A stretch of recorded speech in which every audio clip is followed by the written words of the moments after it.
which is crazy because someone said to me recently that I've done music half my life, and I didn't even think about it that way until they said that. True? Because that's if you're 27, 28, 13 years. That's half a life. 13. Okay. 13 times 2 is 26. We got you. Yeah. So I never thought about it that way. I was like, oh my God, that is half my life. What got you into music originally? I think I was lucky enough to have figured out that music was a way for me to, or at least rap or like poetry, like songwriting was a way for me to express things. And I remember I had a friend in a class in, I want to say 8th grade. His name's Antoine Richardson. Okay. And I still see him on Instagram sometimes. Nice. And we love Antoine. I love Antoine. Big Antoine fan. He's part of the Ruse lore is how I put it. You know? Of course. Because he was in that class and he would write raps with me. So I remember writing raps with him. And I had written raps with my cousin a long time ago. Like my cousin wrote a parody to the song Dead and Gone by T.I. And of course, man. Yeah. And I did the hook. What was it called? The parody song. Well, okay, so the song's called Dead and Gone, if you know the way it goes. And I think I wrote the hook, but whoa, I'm just trying to get a kill streak, dog. I just gotta wait till I respawn. Wait till I respawn, till I respawn. There you go. So I think it was till I respawn. Till I respawn. Love it. And what a voice. Holy shit. Yeah. Wow. Is that vocal lessons or what the fuck was that? That was crazy, me man. when I was 8 years old. That's what that was. That's me as an 8-year-old writing, being Justin Timberlake. Well, I mean, I can't sing like that. That's unbelievable, dude. Holy fuck. It's just funny. Broke that out on the podcast. Those are the origins. This is the origin story of Ruse. Was probably that. Yeah. I think that's the first musical thing I was ever involved in was Till I Respawn. So. Okay. Where does the name Ruse come from? Which, by the way, you've done all these episodes. I'm sure that's been a question already, so I apologize to the listeners. But no, it's a good question, and it's like a question that I have two answers for. Because like, there's the one. The made up but like real one, where it's like that's how I would explain it if I was in like a professional setting. Okay. Someone asked me what I meant. Sure. But the true origins are that I was doing wrestling with my friends, and you can still find, I think it's like IWE, like Internet Wrestling Entertainment. It's on YouTube. Okay. So you had like the mattress, and you're doing moves on the mattress. Backyard, or where is this? Inside of my manufactured home, manho, as I call it. Whatever that means. Manufactured home. Man home. Not a mobile home, a manufactured home. Okay. It's different. So anyway, you got the mattress in there. We're doing moves on the mattress. Because, it's like a mat. You can't just do it on the floor. Sure, it's like wood. You have to do it on a mattress, so it's padded. 1,000%. Kids, you got to know that. And so, don't go try this at home. And so... you're doing RKOs, you're doing everything. Yeah. And I think my original name was Maverick, but it wasn't very strong of a name. But like Maverick was the name. And then I had an entrance theme that was the song Chevelle. It was by the band Chevelle. The song's called Ruse. Yeah. And so then I thought like Ruse would be a good name for the character. Yeah. And then obviously everything forms around that. You cut promos. You're like, everything is a ruse. Everything is a ruse. Can't you see? Like, obviously, Ruse is a great heel because he just says everything's a ruse. Yeah. That's Joker great, character. Man. How old were you when you did this? Probably like 12, 13. So just before music, right before music made the move for you. What? Yeah. Because, well, and also, so when I made some more music with my friend, like when I really started to make music around like 2012, was when me and my friend were supposed to be in a rap group together. That was the idea. Obviously. It was kind of his idea, but I was with it, Yeah. And it was... So he came up with the name, and the name was... Here we go. Statutory Evil. Because... Edit that out? No, just kidding. It's one of the worst names you could possibly imagine. That's a tough one. The explanation is... This is the let me explain to you the rationale of the name. Sure. So there was the song Forever by Drake. Of course. And in this song, Kanye says, rape the game young, you can call it statutory. Yeah, of course. Yep. And Bad Meets Evil was around at the time. Of course, yeah. So his idea was one of us would be statutory and the other one would be evil. And which card did you draw? I can't remember. I bet you can't remember. That's the answer right there for you. And I stuck with the name for a little bit. Oh, here, if you want, you can pop that door. She'll just run right out. So I stuck with the name for... She's already out there.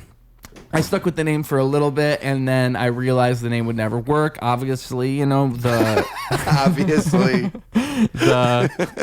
the switch came where my wrestling career merged with my music career. As one does. Yeah. John Cena style. John Cena style. There you go. John Cena was still an inspiration. Sure. Yeah. So John Cena's the man. Yeah. What a last run. Do you watch though? Yes and no. Yeah. I would say I pay a lot of attention to it. I wish they still didn't have Raw on Netflix. I don't like that Raw's on Netflix now because it makes it harder to watch if you're like in a setting that doesn't have a streaming service when it's on. Like I'm at a restaurant where I could have just turned it on because I'm at work on that day. So I could have just turned it on, but now I can't because they don't have Netflix. Totally get that. So that kind of bums me out.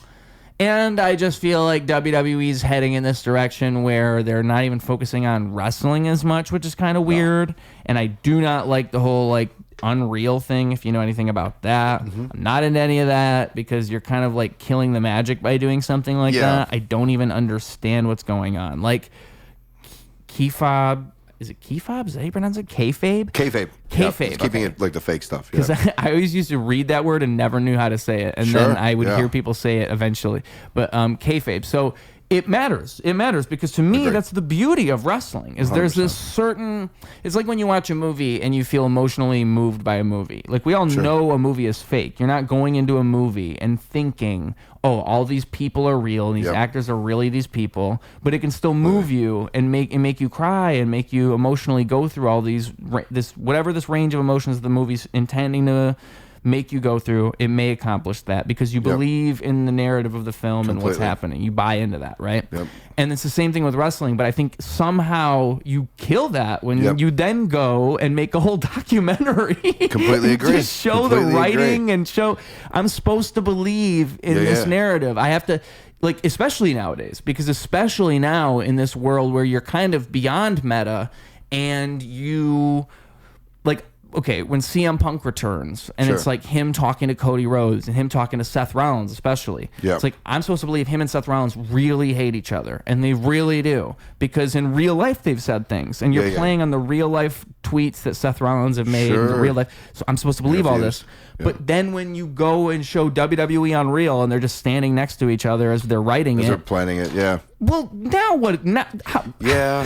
I do think they don't like each other, but here's what I would say. It's like the coworker you don't like at work. You just got to put up with them. I think that's what they're doing because they both, let's be honest, the more they hate each other, the more money they make. Of course. And that's the beauty of wrestling again, is you blur the lines between 100%. Reality and fiction. When you can really blur the lines, and I can really believe it anyway. Like that's why I think a CM Punk is one of the best, or a John Cena is one of the best. Sure. Because no matter what, they're good at blurring the lines between fiction and reality, and like the storytelling and the promo, especially CM Punk. Like I think CM Punk in his prime in like 2005 to 2012, like when he was like the promos he's cut in that time. He's so good at making you believe whatever he's saying. For sure. Even though it's all just a storyline, and we all know it's all just a storyline. He's trying to sell a match. He's so good at it. Well, the pipe bomb is... And the pipe bomb, well, because it... But the thing is, like, what makes the pipe bomb so good is exactly that. Like, it blurs the lines between reality and fiction, because he was breaking rules when he did that. And it is probably more of a shoot in that people realize shoot. You got meaning, all the terms, man. You got all the terms, shoot meaning, for those that don't know, like, it's not as much of him just taking the mic and saying anything. They probably meant for him to do something provocative, and people don't realize that part. But he still did cross a line when he started talking about Vince McMahon and Triple H and all this. Cole Cabana, his real life friends like that. Other what's it? not leagues. Well, and what people don't remember now is no one had ever really brought up those other things on WWE television 100%. Ever. You never. It was against the rules. You can't mention people that aren't on the show and mention other. Like now, it's like all of a sudden TNA is a part of everything and they're all working together. It was not like that in 2012. Dude, I remember when you couldn't even say their names. Like, Triple H now on TV goes by Paul Triple H Levesque. I mean, could you imagine that 20 years ago? It's just so different now. And that's kind of my whole thing is it's weird to see them adapt to it. Yeah. And I feel like in some ways they're doing it well, and in other ways they're doing it wrong. Like, I agree with both. You don't make a WWE Unreal show. You don't make WWE Unreal where we can all see how you write it and spoil all the secrets. But you do play into all the real life stuff. Yeah. Because you have to. Like now you really have to. They're all going on podcasts and talking about everything. It's just this generation, man. 100%. You go on it's podcasts, so different. The documentaries, the YouTube. I mean, we all want to see behind the curtain, but do we want to see behind the curtain? It takes away that magic. Like you want to know, but do you want to know? Well, especially with like a heel, right? Like a really good heel, because they have to play the heel all the time in order to do it right. I feel like they used to. I think now they could be a heel, and then now you could go on a podcast. Yeah, I agree. A heel would never go on a podcast. He's a bad guy. Yeah, you wouldn't want to waste his time with that. But now you see guys like MJF, or people don't know who that is. He's in AEW, who I would say is a very good heel. He's great. He's great. He's a natural heel. He was like a little kid. Like as a little kid, he was a little kid once. You're not gonna believe this. But he was a singer when he was like 3 or 4. He was on the Rosie O'Donnell show. Have you seen that clip? I think I have. Yeah. And she asked him what he wants to be. He's like, well, I'm going to be a singer, but then I'm also going to be a wrestler. He's going to be both. There's so many edits that then cut to him being like a bad guy, like flicking people off and stuff. It's great. Man, I love this. Didn't CM Punk mention that to him during their like? Oh yeah, like his promo rivalry. See, I don't watch AEW. He had brought that up. I don't watch AEW either, but that was when CM Punk had returned. Yes, it was still like it was because CM at that point in time, no one thought CM Punk was ever even going to come back ever. Correct. So him coming to AEW was nuts, and then like it was just crazy. Like to me, unbelievable, unheard of. Yeah, I was there for that at the United Center. When he returned, I've been there for all the returns. I'll break them down for you real quick. The first one was the United Center. I went. So, by the way, you've probably lost 99% of your female listeners if you have any right now, and that's fine, dude. Because I could talk wrestling all day, and that might be what we talk about. And that's fine. But I went by myself, dude, because I didn't want to miss it. He's tweeting out shit like I know he's coming back. As a fan, I'm like, I got to be there. So I take an edible. I go.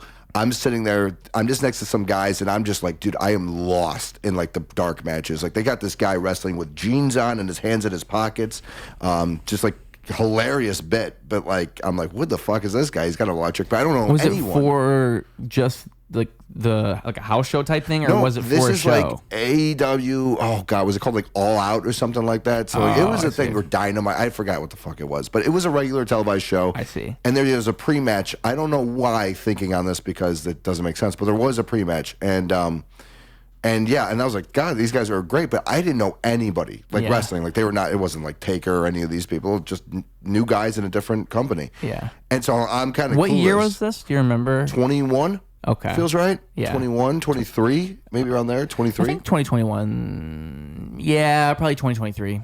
I just can't remember when CM Punk came back. It would have been 21. It had to be 21 because Punk came back in 23 of November.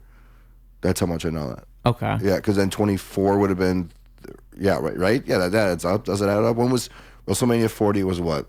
20 you're right. Yeah, it was 24. Yeah, so he was part of that with wrestling. He came back before that, so 23 November. Yeah, so it would have been 21 or 22 with AEW, and I don't know if my foot's on camera, but there we go. He comes back, dude.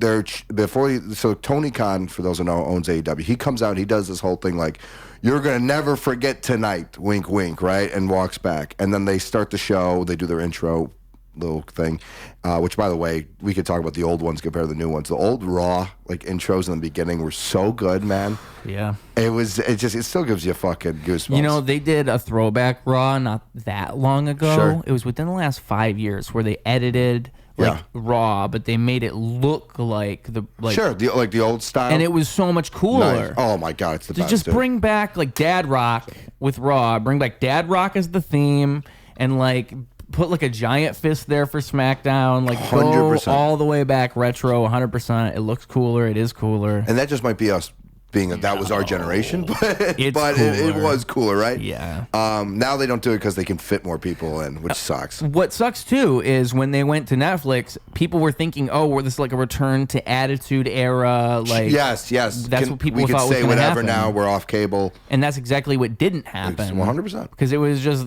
I guess they just wanted somebody who would pay them more, exactly, and be seen more worldwide. Yeah, yeah. Smart move. Again, everything they're doing is, if you had stock, again, side story, I know we're still in the punk, but the side story is in high school, we were doing like some investment game. You had $1,000, you had to turn into the most money at the end of 12 weeks. I put all my money into WWE saying the Royal Rumble was coming up. People are going to want to watch. Yeah. It did terrible. I got laughed at very hard. If I looked back, if I had bought it with that actual $1,000 at the time and let it sit till now, it had like tripled or something, like even not tripled, probably way more than that since then. And with TKO buying it and Triple H coming in and everything, and they're doing everything right for money. Yeah. Business wise, right? That's what Unreal kind of is grabbing at. Well, the whole thing. I mean, yeah. As soon as they got bought by the UFC and everything changed, and the thing is, Saudis. It's funny because I think it's arguable that Vince McMahon was good at running the WWE for a long time. I think the last 5 to 10 years, he kind of lost a lot of his touch, and you could see in like the storylines and all that. But Vince McMahon knew what he was doing with the WWE, and he's the reason that the WWE is what it is today. Without him, it doesn't exist. 100%. And so many people don't exist, and people don't realize how integral he is to all that, because you take him out of the equation and you add in like a TKO. And the thing is, you just have this company that's so successful. It's almost too successful for its own good. Yep. And it makes what CM Punk was saying in the pipe bomb so prophetic, because that's exactly what he was saying. He was saying, I'd like to think that this company would have a great future once Vince is gone, but the truth is it's just going to go to your stupid doofus son-in-law. Yeah. And that's exactly what happened. Yeah. Oh, it did. Yes, son-in-law. It did go to him. Yes. Yeah, so I was thinking Shane. Yeah. I mean, it's just so funny because he knew that it was going to Triple H, and that's 2012. Yeah. And it ended up happening, I want to say, in 2018. They did it in storyline. He started to get... Yeah, it's just when he left, because he was still part of it for a while, but he had all those accusations, and Triple H then slowly kind of took over, and then they phased him out. I don't know what year it was official, but yeah, right after COVID. Well, I remember they did a whole storyline where he was retiring, and then Triple H kind of came to him, and Triple H said, "You're fired," to Vince McMahon. Yeah. Anything that is on TV, I don't take for an actual firing or that. How many people have been fired or... Oh my God! But that was the passing of the torch, so to speak. Yeah, I agree. Vince cried and everything. It's so good, man. I mean, yeah. But and again, blurring the lines of reality, because 1000%. We all know that is sort of real. We all did 100%. know in reality that is what's going to happen. Yeah. So there is sort of a blurring of the lines in them doing that. 1000%, dude. Because it is kind of real. Oh yeah. Well, first of all, it's cool to hear that you're a big wrestling fan. I did it. Like the fake stuff, like training and stuff, when I was 19. For how long? Weekend, fucking week. I did construction. I did construction for a total, I think, 1 day, maybe two, maybe. I trained with for like a week with Harley Race. Do you know him? No, but it sounds familiar. Easy way to break wrestler? it down. No, legend. Probably from the 70s, 60s with Ric Flair. Oh, cool. 80s, 70s, 80s probably. He known as just like a tough son of a bitch. He's in that movie with Zac Efron about the Von Erichs. Okay. He's the guy that like beats the shit out of one of them on the ringside and is like, he's just got to get back up and finish the match. You can't quit. He was a tough son of a bitch, no doubt. And R.I.P. Great, again, awesome guy. So I did that, and then I got hurt doing that. But it's funny, you had Ruse. My wrestling name was Vice. Vice. It's a good one. And then I got rused. My one buddy wanted to take photos for his class project, and I don't know why I dressed up, but I dressed up in this like sweater. God, I hate this guy for that. And he fucking took these photos, and we were at Mizzou. So the University of Missouri has these big columns, signature to the campus, and in the campus, I'm fucking, posing and doing all this shit in this sweater. He took the photos, and I thought it was for his class project, like he said. Wasn't, and he put them on a T-shirt, and then that was my Secret Santa gift. Was a Vice T-shirt, which kind of was awesome, but at the same time, it wasn't really laughing with me. It was definitely at me. So I was like, fuck him for that. But I don't know where that shirt exists now, but Vice was the name. It kind of, I wanted something with one, kind of like Edge. Yeah. He was my favorite growing up, so something around that. Yeah, Edge is the man. Vice. Yeah. Do you have Mount Rushmore? Your favorite 4? It's hard. It's hard to pick. Or what about your favorite 4? Forget best. I mean, I'm just so bad at picking favorites, but I would say like my favorites if I had to pick. Yeah. See, CM Punk has definitely just always been one of my favorites. Sure. I started watching Chicago. He's a Chicago guy. He's so Chicago, that doesn't but even break it in for you. No, because I started watching right around the pipe bomb, so that's a big part of it. Like I probably started actually really watching wrestling like mid 2012. So that was like right around the Nexus versus John Cena and all this. 8th grade for you? Or would that have been middle school? 7th? Yeah, exactly. And again, it's like you got John Cena versus the Nexus with Wade Barrett and all that. Right before Wade Barrett retired and stopped wrestling forever, pretty much. Yeah. That was a good storyline. For those that, good stuff, if you weren't there at the time, you don't realize the Nexus actually had a lot of momentum behind them. Yeah. And then you had Super Cena, who just ruined the whole thing. He buried Wade Barrett in this TLC match. It was he literally buried him in chairs. He literally pulled chairs down and buried him. That's amazing. I got out right before then, and then I came back in, I don't even know, whenever WrestleMania 28 was, and it was on and off since then. But my era would have been 06, 07 to like 2010. 11. Yeah, so right there. That's a good era. Great era. See, I feel like I missed the good period of like the early to mid 2000s with wrestling. You missed Batista completely, and that sucks. Yeah, exactly. He was prime Edge, because Edge retired you actually probably didn't see Edge, right? I know I saw him retire, but I saw him wrestle a little bit because he had a feud with Undertaker right before he retired, and that was like he had a TLC match with Undertaker or something like that. Or no, it was him and Kane. And him and Kane, I remember them having that like feels 2011, yeah. They had a great match on a SmackDown where they were like fighting throughout the whole arena and they were throwing stuff at each other. Yeah, cool. But that was like that was the year before he retired. Retired. Because it was crazy. He's another one. It's like crazy he came back. That's medically, I don't get that. Yeah. No one thought he would ever come back, ever. Unbelievable return. We were in college. And he's been back for years, so it's like wasn't like a fake return. Like, he's really back. He was gone for 7 years. He came back. And he left, like, he had one of those sad, tear-jerking retirements. For sure. Like, and they went off air, and still, like, everyone in the arena had, like, a thing. Like, it was a legit retirement. Exactly. And, the guy just wanted it, man. Unbelievable. He came back the day Kobe died. Same, that Royal Rumble's the same day. That's crazy. That was a weird situation, man. Are you like a basketball guy at all? Not really, but that's cut this. What is it? Is there a Kobe conspiracy? You're about to tell me? What I was yeah, he's actually still alive. No, what was weird, man, was just he's so popular. So when we all got that notification, we were in a public restaurant. It was so weird to see everybody looking at their phones, and then they all started to look around and be like, "Did he just?"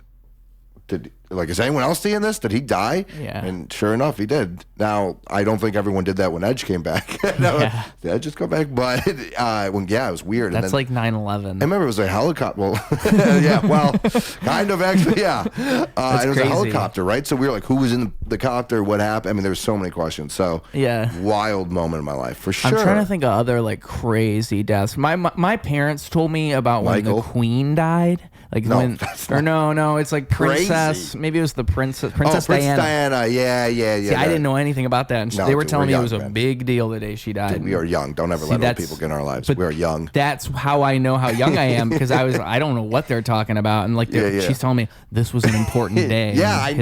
For sure. Dude, that's so wild. Yeah, that one was so big, and we will never understand why. I got to watch a whole documentary just to understand, because I don't know. But think of it like there was a movie, I think, starring Kristen Stewart recently. Think of like name who the princess is right now, can you? No. And Prince Harry, say he died in a car crash. Would you really be like, they would who be. Care?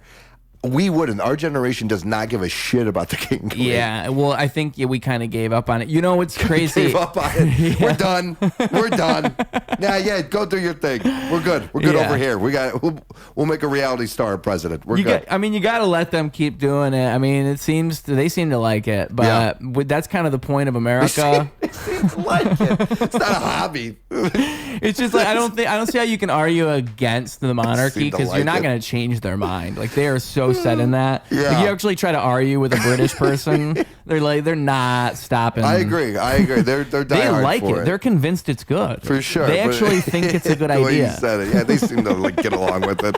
Yeah. Well, that's what's wild to me is they actually seem to like it. It's wild. I can't believe because I would think I would never like that, but I guess I'm just American. I guess I'm probably just American. I would hate it. I don't get why they like it, but well, they probably think it produces order. They probably have some reason they think it's good. Sure. Like you probably we can rationalize a million things in life. So I'm imagining that they're reverse engineering and just thinking like, you know what, it's good that these guys have control because someone else could gain control and they could be terrible. So let's just keep it in this royal family because there's been order in Britain for all this time and they've done it well enough. Why go reinvent the wheel? Exactly. They're not trying to be number one. Now we're trying to be number one. And so we take swings. We take swings. That's like America's thing. Yeah. Load up the cannon. We're taking it. We're going to let this one go. Yeah. That's great, man. I think that's my favorite part about America is that we take swings. I think it's when I watched Marty Supreme, I thought this is the American dream.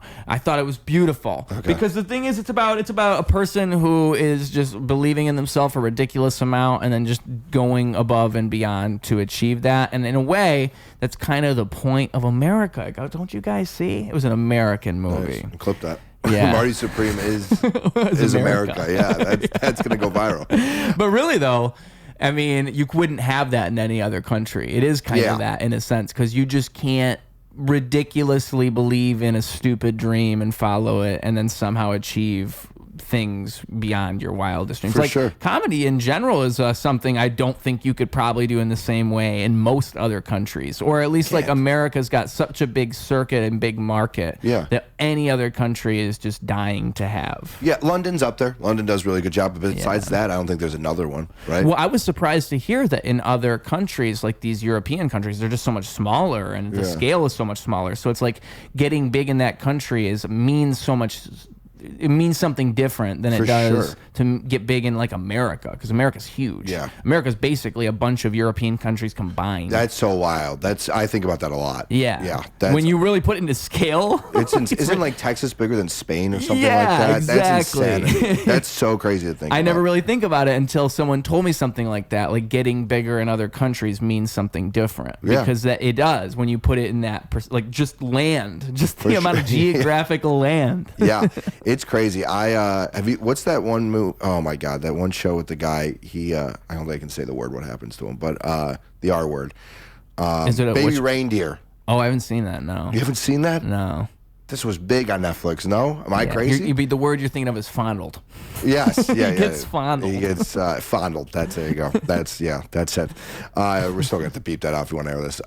What's it called? He gets that, but he's a stand-up comic in London trying to make it, and he's a prop comic. So it's so interesting to see like that. And again, I don't know if that is actually the humor they enjoy, but if you see clips of like British humor, like Monty Python and stuff like that, like it's a different type of humor than American. Like they don't like I don't know, it's just different. It's like cornier a little bit, which I kind of like to a degree at times.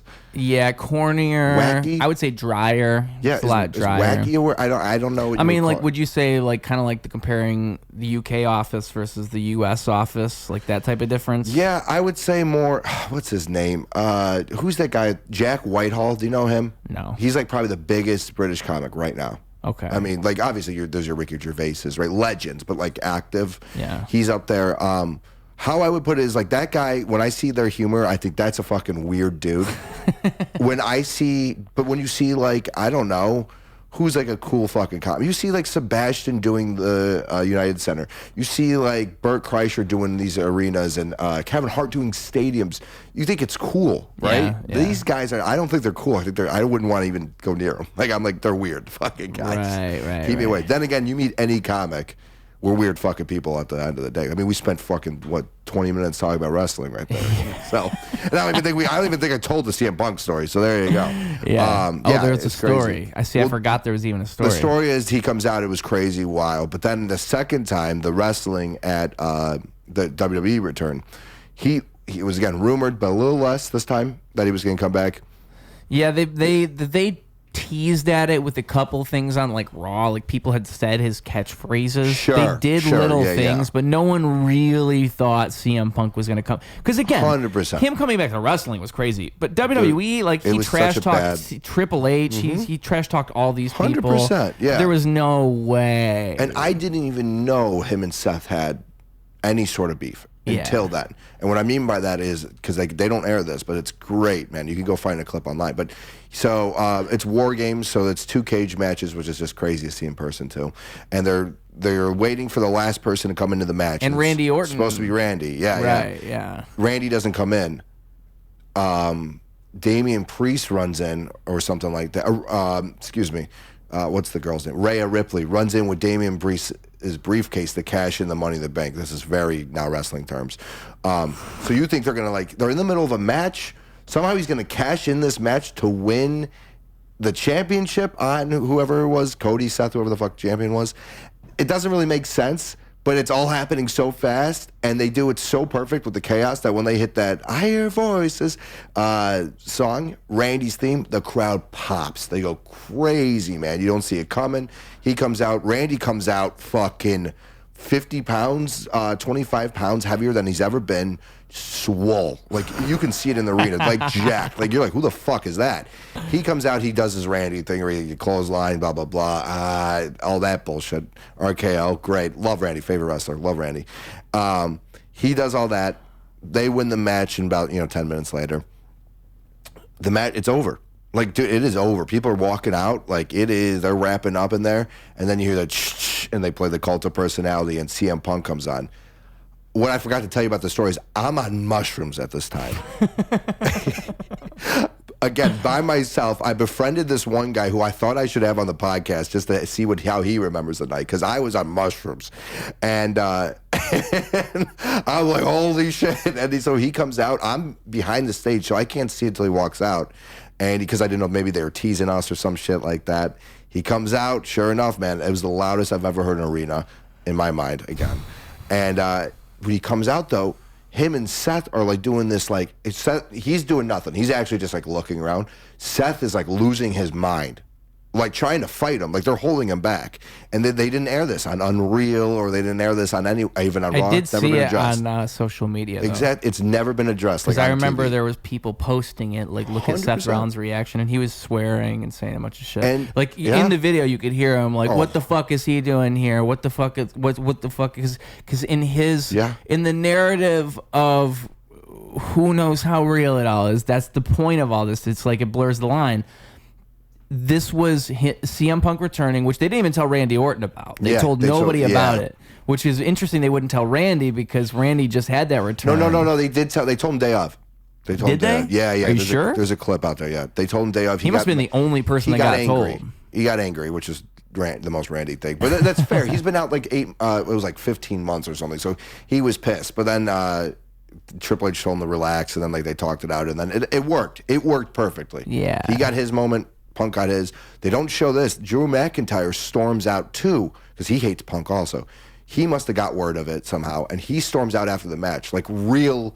It's, again, man, you had to be there. It was weird. But again, this is a great story for the people. This is insider net baseball talk right now. Yeah. Well, and it's what I think is interesting about wrestling is you can do things like that where, again, we know that all this stuff is fake. Sure. But the level of reality is that these people don't like CM Punk in reality, and like, they didn't tell him. I can't tell how much of it is because, like, it kind of reminds me of like politics, like what you see in politics. If you see it, it's likely you were supposed to see it. I think the same thing applies to wrestling. Like, everything you see, you're supposed to see. I agree. And so, like, when Seth Rollins is screaming at CM Punk and yelling and saying all of that, part of me goes, oh, they're just not going to put that on any social media, anything. Sure. They're just playing into the narrative because they know fans are going to be so invested in the storyline that they will be so interested in Seth Rollins swearing and freaking out that, or it's an actual genuine reaction from Seth Rollins and it is real.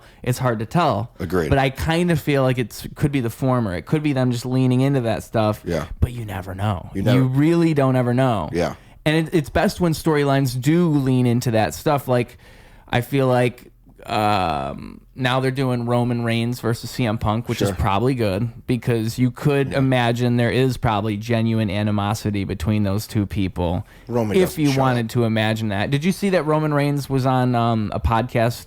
I was on, he was... Pat McAfee, he was on his show. No, but of course, yeah. So I'm not a Roman guy. Here's why I'm not a Roman guy. He doesn't show up. I just feel like those guys are weird. I feel the same way. Those guys are weird. I don't know. But it's weird because now there's a different standard with all that, I guess. Like now it's okay to be a part-timer, but I remember 12 years ago where that was completely frowned upon. Yeah. Yeah, it was like The Rock did that and everybody hated him. 1,000%. Cena was the #1 advocate of it. And then Cena fucking flipped and went to Hollywood and he's like, I was wrong to be that mean to The Rock about it. It's just one hand up. He's like, that's on me. I'm going to do that now. But I don't like that the champion can do that. That's crazy. It didn't used to be that the champion could just not defend his title until 4 times a year when he shows up and decides to cut promos. It's insane, man. Like, that's what's weird. And then you treat that title reign just like any other title reign. That's why Cody was great. Yeah, Cody exactly. was great. He was great. Yeah, he doesn't have it. Yeah. Cody, and Cody I think is in this weird limbo like he's always been where he just has to turn heel, but if he turns heel, he's doing what the fans want him to do, so he can't turn heel. He's a great, he's good though at being a baby fan. Like he is what they need right now. Yeah. Or needed with the Roman stuff. He's what they needed. Like the whole story thing was great, and I think like again with what makes wrestling awesome, that whole Rock turning heel thing and oh my god, final boss shit. Yeah, that was so cool because they did fuck up in real time. Yeah. They fucked up they tried to completely get rid of the whole story thing and just have it be The Rock versus Roman Reigns out of nowhere because that would be the more marketable match. And you got to imagine that was probably The Rock's influence since he's 1/3 of the people that are in charge. Sure. So it probably was The Rock who said the final boss, right? Sure. Yeah, The Rock is the face in storyline right now. He's the good guy. But he's getting mixed reactions from audiences because they don't know what he's doing with this whole Cody Rhodes Rock situation. They don't like that. The audience is already getting mixed reactions. And then Cody Rhodes comes out and says, I think he won the Royal Rumble. Correct, yeah. So he comes out and says, I'm giving up my Royal Rumble win. I'm giving it to you, The Rock. You deserve it. Forget my story. You're going to have a match. And everyone's like, what? Yeah. He was going to go after the other guy. He's like, hey, enjoy it. Peace. It made no sense. Yeah. No, it was bad. And then they were going to have a meeting. And this is, I guess they have press conferences now. So they have press conferences before the show. Yeah. Or after, yeah. Was it? I thought it was before the pay-per-view. Is it after? I think it was like post shows. Because I thought they were doing the WrestleMania conference, and it was like a couple months before WrestleMania. I can't remember what the conference was. Sure. But it was going to be The Rock was going to be there, and Cody Rhodes is going to be there. I know you're talking about. And they're going to sign the contract. This is on like a stage. Yeah. And like people would come out and cut promos, and that's what the whole show is, and it's free to attend. That was the other thing about it. You just have to be in Las Vegas when they're doing it. So that was where The Rock officially turned heel, and it was crazy because like The Rock is coming out saying like he's kind of being an asshole, and he's saying like he's kind of siding. I think that's when he put his lineage up on the screen like a PowerPoint and was talking about like his what makes his lineage so great and why the match with him and Roman Reigns is going to be so great and him and Roman Reigns are going to be so good, and he's just acting more heelish than you'd ever seen him act. And then Cody Rhodes comes out and says he changed his mind and says, I think he says fuck you to The Rock or something. And then there was a big slap. That was another big part of it. There was a big slap to The Rock, or maybe The Rock slapped him. I can't remember who slapped who. Someone slapped someone. But it was two guys slapping each other, and it all got disrespectful. Two guys slapping, two guys calling each other swear words. And then The Rock doesn't get better. What got so good is The Rock would post like 30-minute Instagram stories of him in the gym saying, Cody Rhodes is a motherfucker. What's he called? Steel Island? No, I call it. What does he call it? Iron Paradise. The Iron Paradise. Great name. Great name for a gym. I love it, man. Yeah, no, it was just like, that's the era. I thought it was indicative of where WWE was going, and then that didn't happen. I thought they were going to lean into all that, but really it was just The Rock showing he can do whatever he wants. Yeah. And which time? The Cody run, or then the one where Cena turned heel?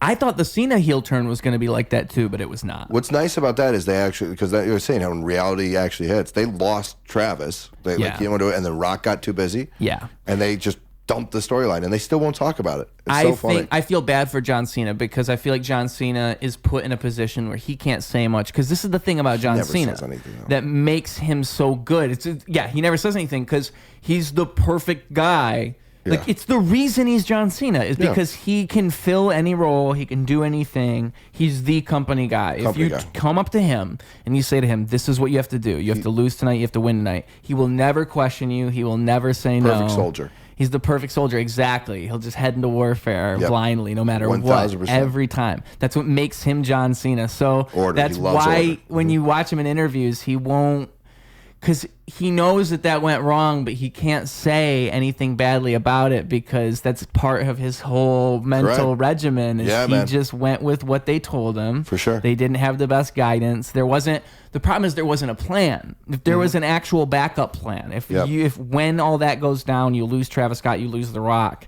if then you move that into someplace meaningful. But really, I think the only time that his heel run really mattered was when it was him and CM Punk. That was when it felt like something was coming full circle and it all meant something. Yeah. But a lot of the matches were just John Cena versus so-and-so. I agree. During his heel run. Yeah. And it didn't really feel like it was all like a meaningful final year. Because they were just checking off boxes. Yeah. Exactly. The Randy one was fun. Randy was fun too. You're right. St. Louis. Forgot about Randy. Right. So his hometown, Randy's hometown. That was kind of towards the beginning, right? Correct. Yeah, right after beginning. WrestleMania, the next one. Yeah. So role reversal, right? So Randy's now the good guy for years. Again, that's my generation. Randy versus Cena. That would have been 2007 to 2000. Every fucking match was like those guys. Like, it was insane how many times those guys fought. But yeah, now the roles reversed. It was great. Then if you go down, I mean, him and AJ is the one people talk about a lot. Yeah, right. And he retired now. But yeah, it's crazy, man. It was a good run. I think once they got rid of the heel thing, it became so much more enjoyable for us. And it's a shame to me because I was so excited about it, and I think the beginning was good. And people look at it negatively now and say like, "Oh, the heel run was bad." I think that John Cena did a really good job with what he had for a long time. He did the best with what he was. They pulled it again. The Rock and Travis Scott. That was kind of like the plan. And then once you get pulled to that, he just kind of had to figure it out, and he did fine. I mean, the best I've ever seen for what he had. That's what I'm saying. Yeah. Like, that and never is having impressive, done it, right? Yeah. Because this whole thing was kind of just to be anti John Cena, but he did it in a way. Because I mean, people who watch wrestling are. There's a thing, for those that don't know, called marks, okay? So John Cena didn't want to play to the marks because the marks all already watched the CVV podcast clip great where guy, by the way. John Cena is being interviewed by Chris Van Vliet, and Chris Van Vliet asks him about his potential heel turns, because this was a viral clip, right?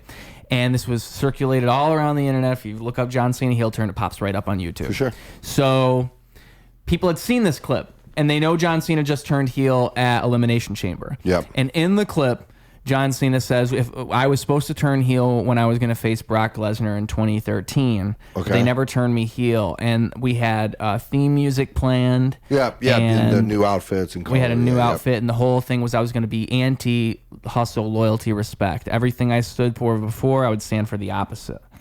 And that is basically what he said. The plan. They had a theme song planned, like a whole theme song was recorded. New music, and it was. I forget, he even said the name of the song. Oh wow! And so when he was turning heel, everyone's watching. They've seen this clip, so they're thinking that's what John Cena is going to do. Sure. And then he comes out to no theme music and nothing. Great. Like just basically nothing at all. And then when he gets on stage, he even addresses that very video I just mentioned. He's like, you guys thought I was going to come out with new music, new this. Yep. You get nothing. You get nothing. It's great. Which to me, it plays to that whole meta thing, because all these marks, all these people who are paying all this attention, analyzing John Cena, trying to figure out what he's going to do. Yeah. He's one step ahead of you. For sure. Because he's just not going to do anything. And that's going to satisfy you least of all. Yeah. That'll actually make you hate him. Angry, yeah. Which is what you're trying to do as a heel. It was great. You want actual hate. Yeah, yeah. And I think it was a little late, right? Like it should have been what you just talked about earlier, the Super Cena. Oh, that would have been That's when they should have pulled the rug. 2013, that would have been so cool. Yeah, we didn't want that now. You know what I mean? We knew it was limited. Yeah. We knew he is older. The reason was merch sales, I think, because I think that they presented to him like the reality he wouldn't be. Well, actually, I think he attributed it to Make-A-Wish, I want to say, because he said I wouldn't be able to do Make-A-Wish if I was a heel because it just wouldn't make sense. Yeah. And John Cena is the Make-A-Wish guy. Sure. I want to say that's what he said. Yeah, most wishes of all time. Yeah. Imagine that, like just 2013, you can't see sick kids anymore because you're an asshole. Can't see sick kids anymore. It's crazy. That's literally it. Think about the merch sales he had in his last run. So he was to release a T-shirt for every city. Every city. With the thing. I went. And apparently there was way more prototypes. There was like 40 more. Yeah. I saw that. Yeah. CVV, I think. Yeah. And I went to the Chicago one, and it was like $50 for the shirt. And I'm just like, dude, I'm not gonna walk around in a Cubs themed John Cena T-shirt in public. There's no way. This is not happening. This is the most I talk about wrestling ever.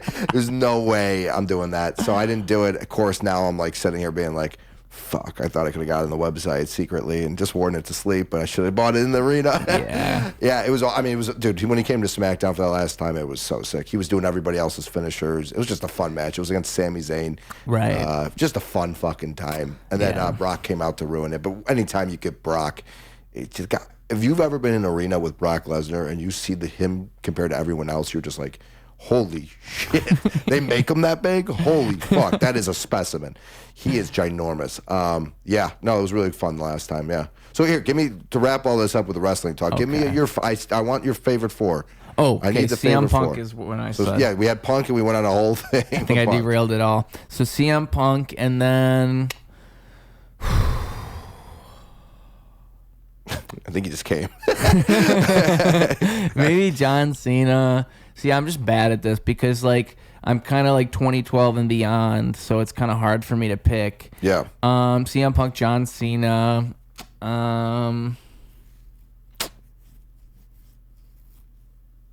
Vince McMahon. Vince McMahon is in your favorite four. He's just the best. As a wrestler? And then Stone Cold right next to him, yes. Vince McMahon, Stone Cold, John Cena, CM Punk. That's a good one. Are we talking about in-ring Vince McMahon? I'm going to just include like all of his promo work and everything. If we're talking about like in-ring personality and because the thing about Vince McMahon, especially with his feud with Stone Cold, is that no one had done that where you blur the lines and you're like the heel boss, but you're also the actual owner of the company. It's why it's to the height it's at right now. Yeah, I mean, that storyline purely. Nobody would have even thought of that, and Vince did. It was Vince's idea. Yeah. Like Vince is the one who at the helm of all of that. So for his contributions to wrestling, but also just the fact that he is like one of the best heels of all time. Sure. Like, just 100%. As a heel, he's so easy to hate. Yeah, that's amazing. I've never heard song, that. You hear his song and you hate him. No chance. That's great, man. Dude, that's a really great answer. Yeah, I've not heard that before. People forget about him a lot. That's good. Because people, especially now, because they discount him because he shit on somebody, everybody's like... literally, yeah, bad referee, good lord. That stuff's wild, those text messages, dude. That is insanity. Well, Brock's back. Brock was incorporated and all that. That was why people thought he wasn't ever going to come back. 100%, because he was like, I guess Vince had sent him texts like, I think he was involved with some of it. I can't remember. Yeah, it's I wild. can't remember if Brock texted him or if he texted Brock, but I thought he had texted Brock, and that was... Yeah, it's not good, yeah. He, I don't... And he's obviously canceled now, and God knows where he is right now, but, Brock is back more than ever. Brock was in the Rumble. Yeah. He got fucking tossed during an entrance, and that's not here nor there, but he was in the Rumble. Everybody this comes guy had back fucking 5 viewers, by the way. This is the worst podcast I've ever been a part of in the sense of like viewership. Weird Talk Wrestling. No girls are going to do it. We've lost probably all comics at this point. True. So I feel terrible for your. Maybe we do like a Hail Mary. You got a Hail Mary. Like maybe because the thing is, there could be somebody remaining, or maybe like what happens is they'll click through. Yeah, it's like the future now. Do you do chapters in your videos? I do actually. Okay. But you know, it's so great. Wrestling. Yeah. Like 90 minutes of wrestling, and then what's next for you? Something else. Yeah. But, that's good, man. No, I've seen a couple of you. I saw the one with Mr. Eddie. That one's good. Would you say which one? Mr. Eddie. Oh, I love yeah. him. Great guy. What's so great is you don't have to fucking... I used to actually go through and listen to it and make chapters, and I had to listen to myself talk, and that was so much work. Now you just get a transcript. You go over into AI. So cool. It gives you chapters. Yeah. You just can do that now. It's so That's awesome, literally all you have to do, and then obviously you can cut that down and change it. What platform is that?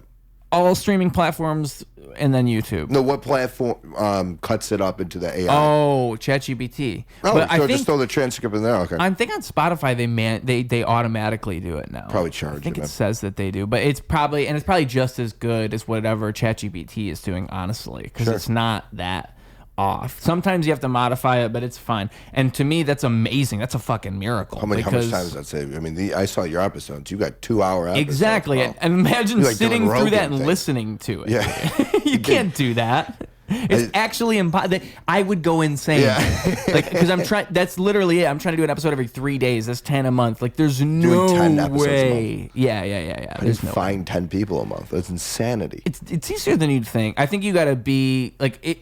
It would be harder if I wasn't where I am, like in a city. I think people are more concentrated.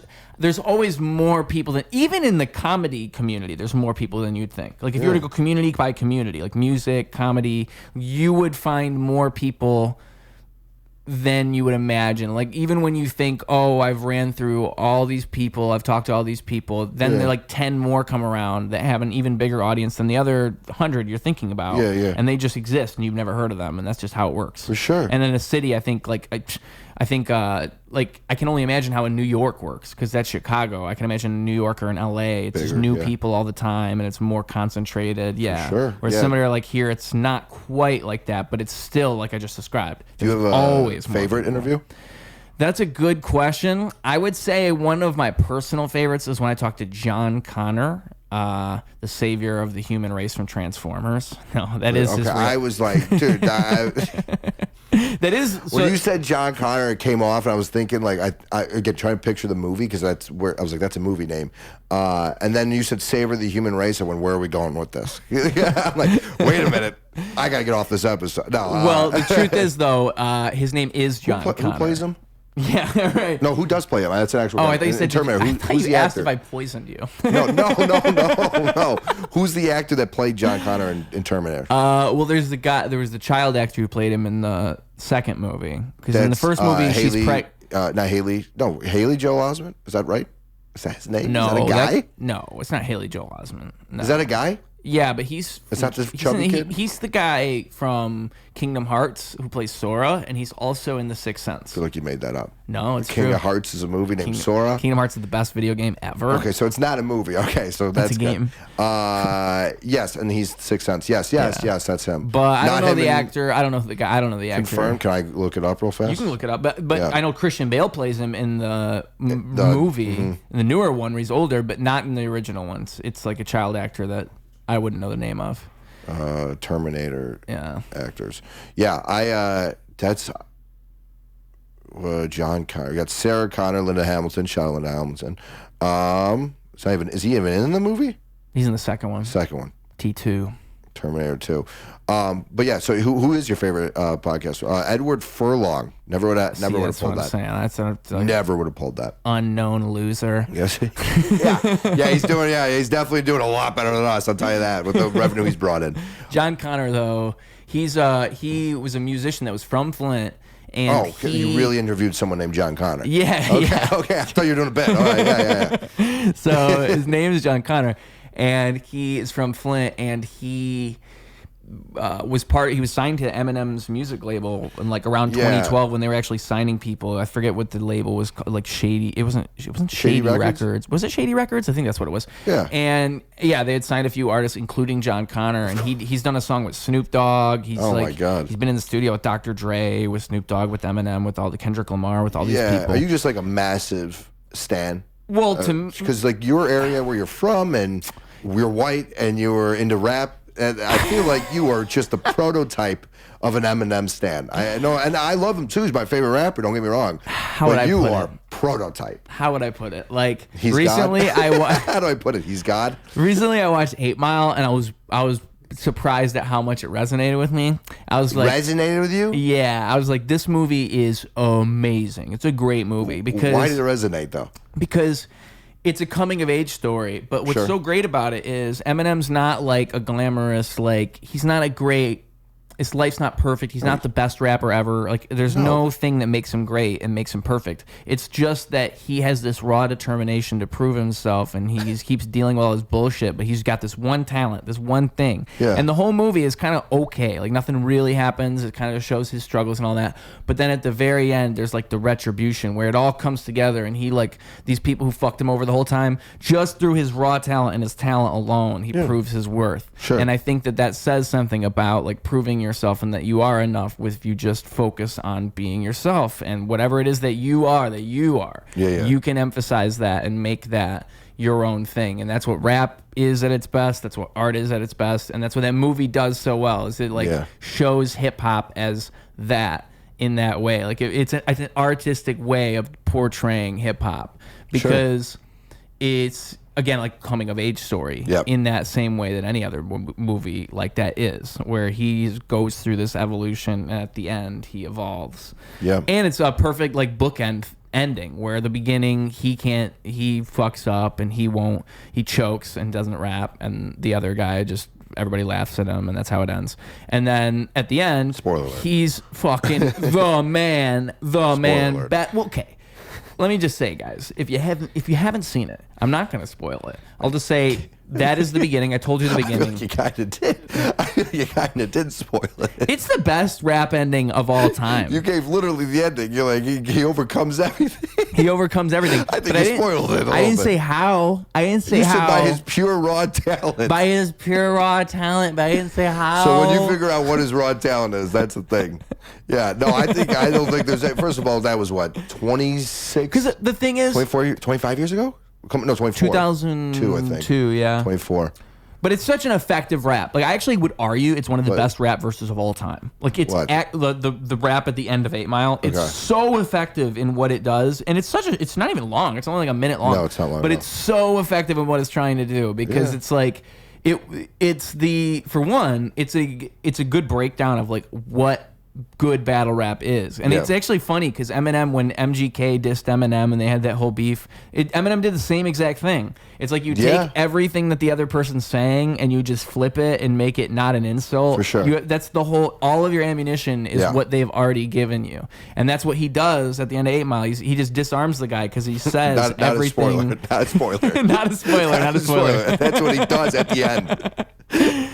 I feel like it enriches the movie, all right? Well, if I can tell you what the movie is, that'll make it even better for you. No, who hasn't seen that? 8 Mile, it's just got one of the best, because the thing is, the movie's okay throughout the, like, I don't think it's that great throughout the rest of the movie. It's just kind of like, all right, it's okay. But then the ending just makes it awesome, because you're like, oh, it's holy shit. By far the best scene in the movie. Yeah. Yes, of course. And you need all of that other stuff to build up to it, because you did lay out all the groundwork of like, and again, I like that the movie doesn't make Eminem cool. It never makes it look like his life is good or this is cool. Sure. And even at the end, he just goes back to work.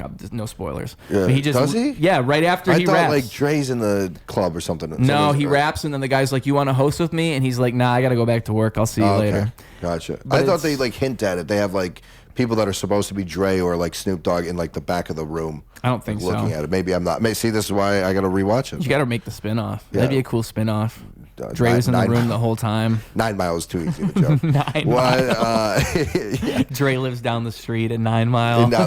So when you didn't resonate with it being like, you didn't grow up in a trailer park, I'll did you? say no, but I'll say that. No. He was so disappointed. No, we had money. No. It was fucking annoying. My dad had a manufactured home as I wrestled in, as I told you. What is a manufactured home again? Not a mobile home. You keep saying that, but I don't. I think it is a mobile home. No, it's one of the ones that you have to put on a trailer when you move it. Now that sounds mobile. Break it in half. It's like it's a bitch to move. It's not easy to move. How big is this apartment? Bigger than it? No. This would be like probably a quarter to half the size. Okay, well, half. Wow. Okay. Not half. So it was small. It wasn't big. It's not that small. Okay. I would say a quarter of the size. Okay, but you could move it if you wanted to. Yeah, you cut it in half. They're made to be cut in half. I need to see the science behind this. But okay. I don't get it either. I've never really. I still think I lived there. I moved in. Okay. I lived in it, but I've never seen it moved. Yeah. And I've seen them on the highway sometimes, but that's why that's the difference. Because a mobile home you can just move. I know what you're talking about. A manufactured home are different. When I see those on the highway. Yeah, it's like half a house, and they just lived put in it that? back. Yeah. Holy shit. That's what my dad lived in, but my mom is a nurse, so my mom had a house. Okay, so split when you were a kid. Yeah. And then mom had a house. Nice. Yeah. Dad probably paid for it with the fucking. So half of me was like Slim Shady, Eminem, and and then the other one was the other guy, the prep school kid. Yeah, that's great. That's great. I see why you resonated at the end. You were both guys. I was Clarence too. Yeah, you were Clarence at one moment and then Marshall at the other. That's so good, dude. But I do think that I heard Eminem a little bit growing up. I don't know. I think for me, what I really liked about it is probably what I said at the very beginning when you asked me. I really just think that rap is a good way to represent yourself. It's a good way for you to write. It's a good writing exercise. I think you can do things with rap you can't do with other things. I agree. And all that other stuff just falls into place. It's funny because if you're a white rapper, you're just automatically compared to Eminem no matter what. And I'm never escaping these accusations. Also Michigan, too. So and from Michigan, everybody's going to call you Eminem no matter what forever. It's always going to happen, which I don't think would happen if I was if I looked any differently. It's because I'm white. The first thing anybody's going to say. And it doesn't help that if you rap like that, if you have that same, because I think even Eminem is kind of phased out of his style now is not quite what it used to be. I think if you had 90s Eminem now, it would work. But Eminem now is not 90s Eminem. There was a certain style he had at that time, on the pulse of hip hop, and it's just interesting because it's there. I think conscious hip hop, even you could put it like that. It's not in favor in the way that it used to be. So it's hard to know if you're gonna have another Eminem or anybody like that, or if rap has moved past that. Sure. Because I think I think rap has went through what rock music has went through, but it's just nobody acknowledges it, where there's all these subgenres, and it's not really just rap. It's all this other shit, and there's different kinds of rap, but we all just call it rap. I agree. But it's not that. There's all kinds of things that just fall under the umbrella of rap. So yeah, exactly, because there's just a million different things that are rap now. So it's weird because Eminem is still rap, and early 90s rap is still rap, but it's all viewed as old school, lyrical rap, and then you have all this other stuff that's not that at all. Yeah. And so, but that's the stuff I like. When I watch 8 Mile, I'm like, this is amazing. Yeah, well, say it like that, yeah. This is an incredible film. It was an 8 out of 10. I would say it's an 8 out of nothing higher than that. I'm not going to go crazy. It was an 8 out of 10. But it's an 8 out of, and it would be lower than that if it weren't for the ending. The ending is just cherry on top. So good. It's the best scene in the movie. But what if it wasn't? Yeah, if it wasn't that, there's no way it's above. Probably a 6. Wow, still that high? I would have had it even lower. Yeah, maybe a 5. The movie's not that good of a movie. I don't know. It's a fine movie. You see his struggles. You get it. If you didn't know who Eminem was already, I don't think anyone would watch that. Yeah. But that last scene is amazing, no doubt. Yeah. Yeah. I never went down the white rapper route. I mean, in high school, I guess maybe me and my buddy thought about it, but never seriously wrote anything. Well, to do it, you have to be really good. Because if you're not good, you're infinitely it's gonna stick with you forever. If you really are not good and you're never gonna get good at it, you got to do something else. But I have no dude, I had no like trauma to talk about. You know, I didn't grow up in a house that you could cut in half. Manufactured home. Yeah, I didn't grow up in 19th Mile, dude. I was in fucking Downers Grove. You know what I mean? Like I didn't get touched. I didn't get anything like that. I didn't have any kind of trauma to bring up in there. I thought comedians all had that stuff too, though. No, that's the thing is everyone thinks we're all hurt. Yeah, like, yeah. I just wanted to be a wrestler, but I'm too big of a pussy to get slammed. So they give me my entrance music when I go up to do 5 minutes about dick and shit jokes. Yeah, that's all it is. You're basically cutting a promo. Yeah, no, dude, it's the best, man. I want fucking pyro next time I'm at. If I ever do it, if they bring me back to Zany's ever again, just say, give me an Erica Kirk entrance. Yeah, give me. Well, that's the dude. Those are so funny online. They'll do like Erica Kirk be like, and it's like Edge at WrestleMania, like with all his pyro. It's so good, so good. Dude, that'd be a great way to enter at Zany's. I would love it, man. Just one thing, and just on the ceiling, it'd be great. Can you guys put a rope across the middle so I can shake it? Yeah, Batista style. Have you seen? Do you know what Zany's looks like? The backdrop. Yeah. Can you picture it? They You're got talking the about Zanies the one Old Town one, yeah? Yeah. I think all of them have it, but like they have the Zanies in the backdrop with the sign. Yeah. Imagine just the cutout of the sign, just one firework shoots off it. It'd be great. It'd be great. I love it. Sparklers around it. Sparklers would be great. Yeah. I mean, smoke. Like I had Chad, give me that shit. Right, come out with a thing. Yeah, if I ever get to the level of doing what I think I'm ready to do a special, I'm gonna have smoke. I need the smoke. Has a comedian done pyro in their special? Like, especially throughout? Dude, I don't know. I like the idea of doing it throughout, like surprising them with pyro throughout. Like as a bit when you land one and just everything. That would be great. Hit the punchline. Boom. I'm trying to think. Dane Cook, didn't he do it in the like a square that he was trying to make like a ring? I can't remember. I think he did something like that. There was a vicious circle or whatever that was called. Is that it? I thought it was a circle. He's more of a yeah, well, it's called vicious circle, but yeah, it's a circle. Vicious circle. It's not a fucking hectagon. It's not even a shape. Is that shape hectagon? Is that 7? That's 7, right? Hectagon is real, but I don't know the number. Oct is 8.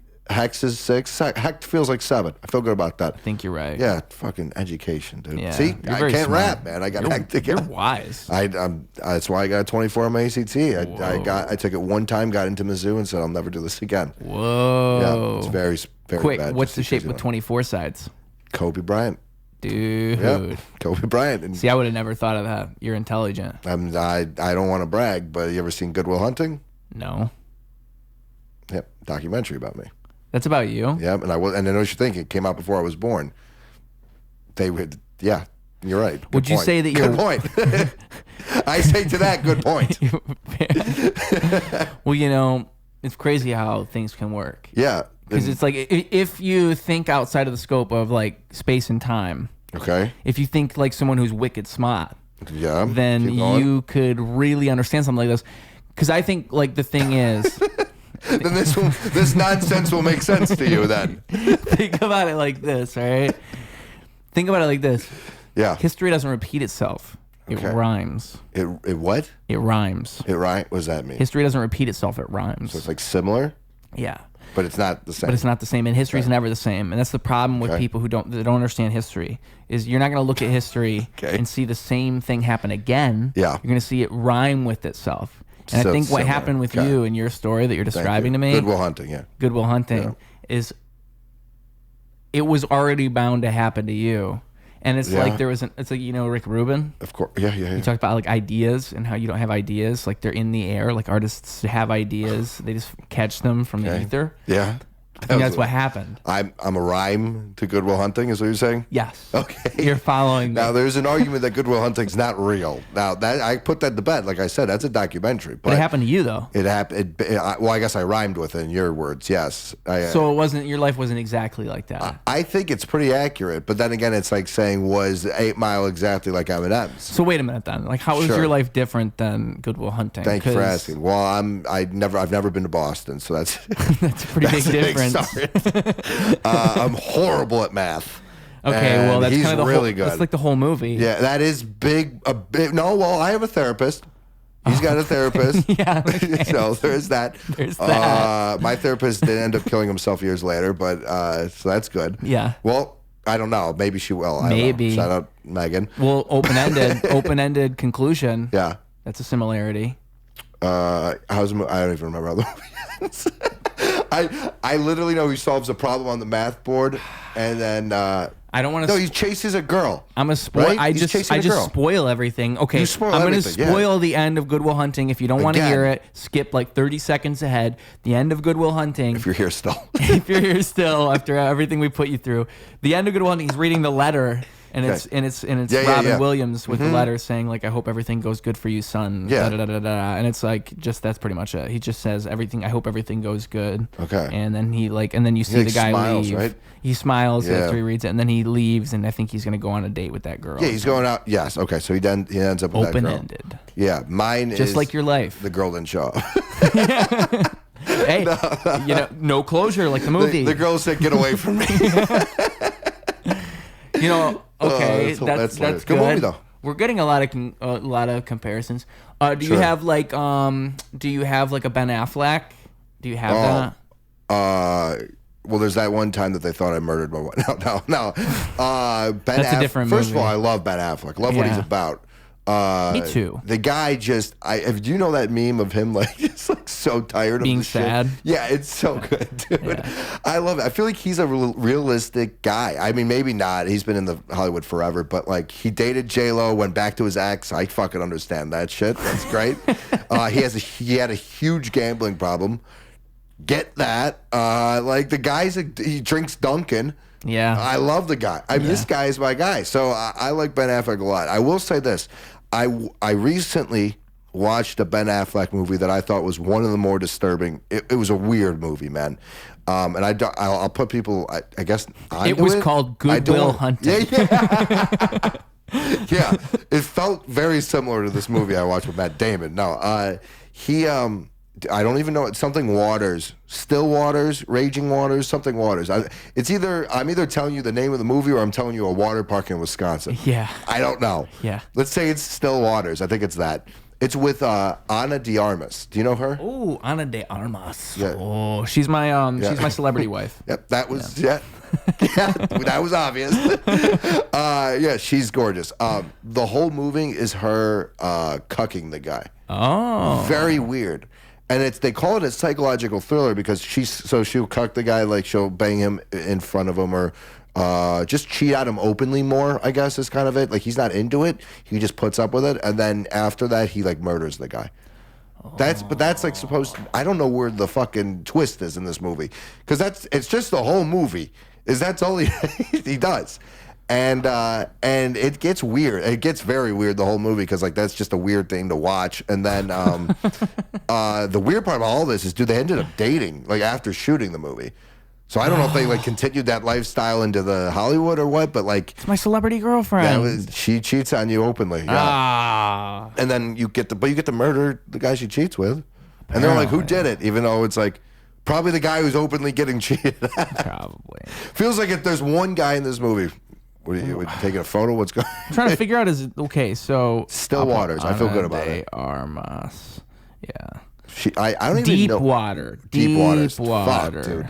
Yeah. Fuck. Psychological erotic thriller. No, it's not. There's nothing thrilling about it, and there's definitely nothing psychological. There's no twist. It's him. You didn't say it wasn't erotic. No, they did date. Hey, love came from it. So it was very erotic. It was based on the 1957 novel of the same name. Wow. Based on a book. Well, again, there's no twist in this movie. It was very disappointing. Sounds like you really didn't like it. What would you rate it? What would you rate this 3 movie? out of 10? Ooh, so on Rotten Tomatoes, it's got a 35%. You're pretty close to the public. Degree. Yeah. There you go. So there you go.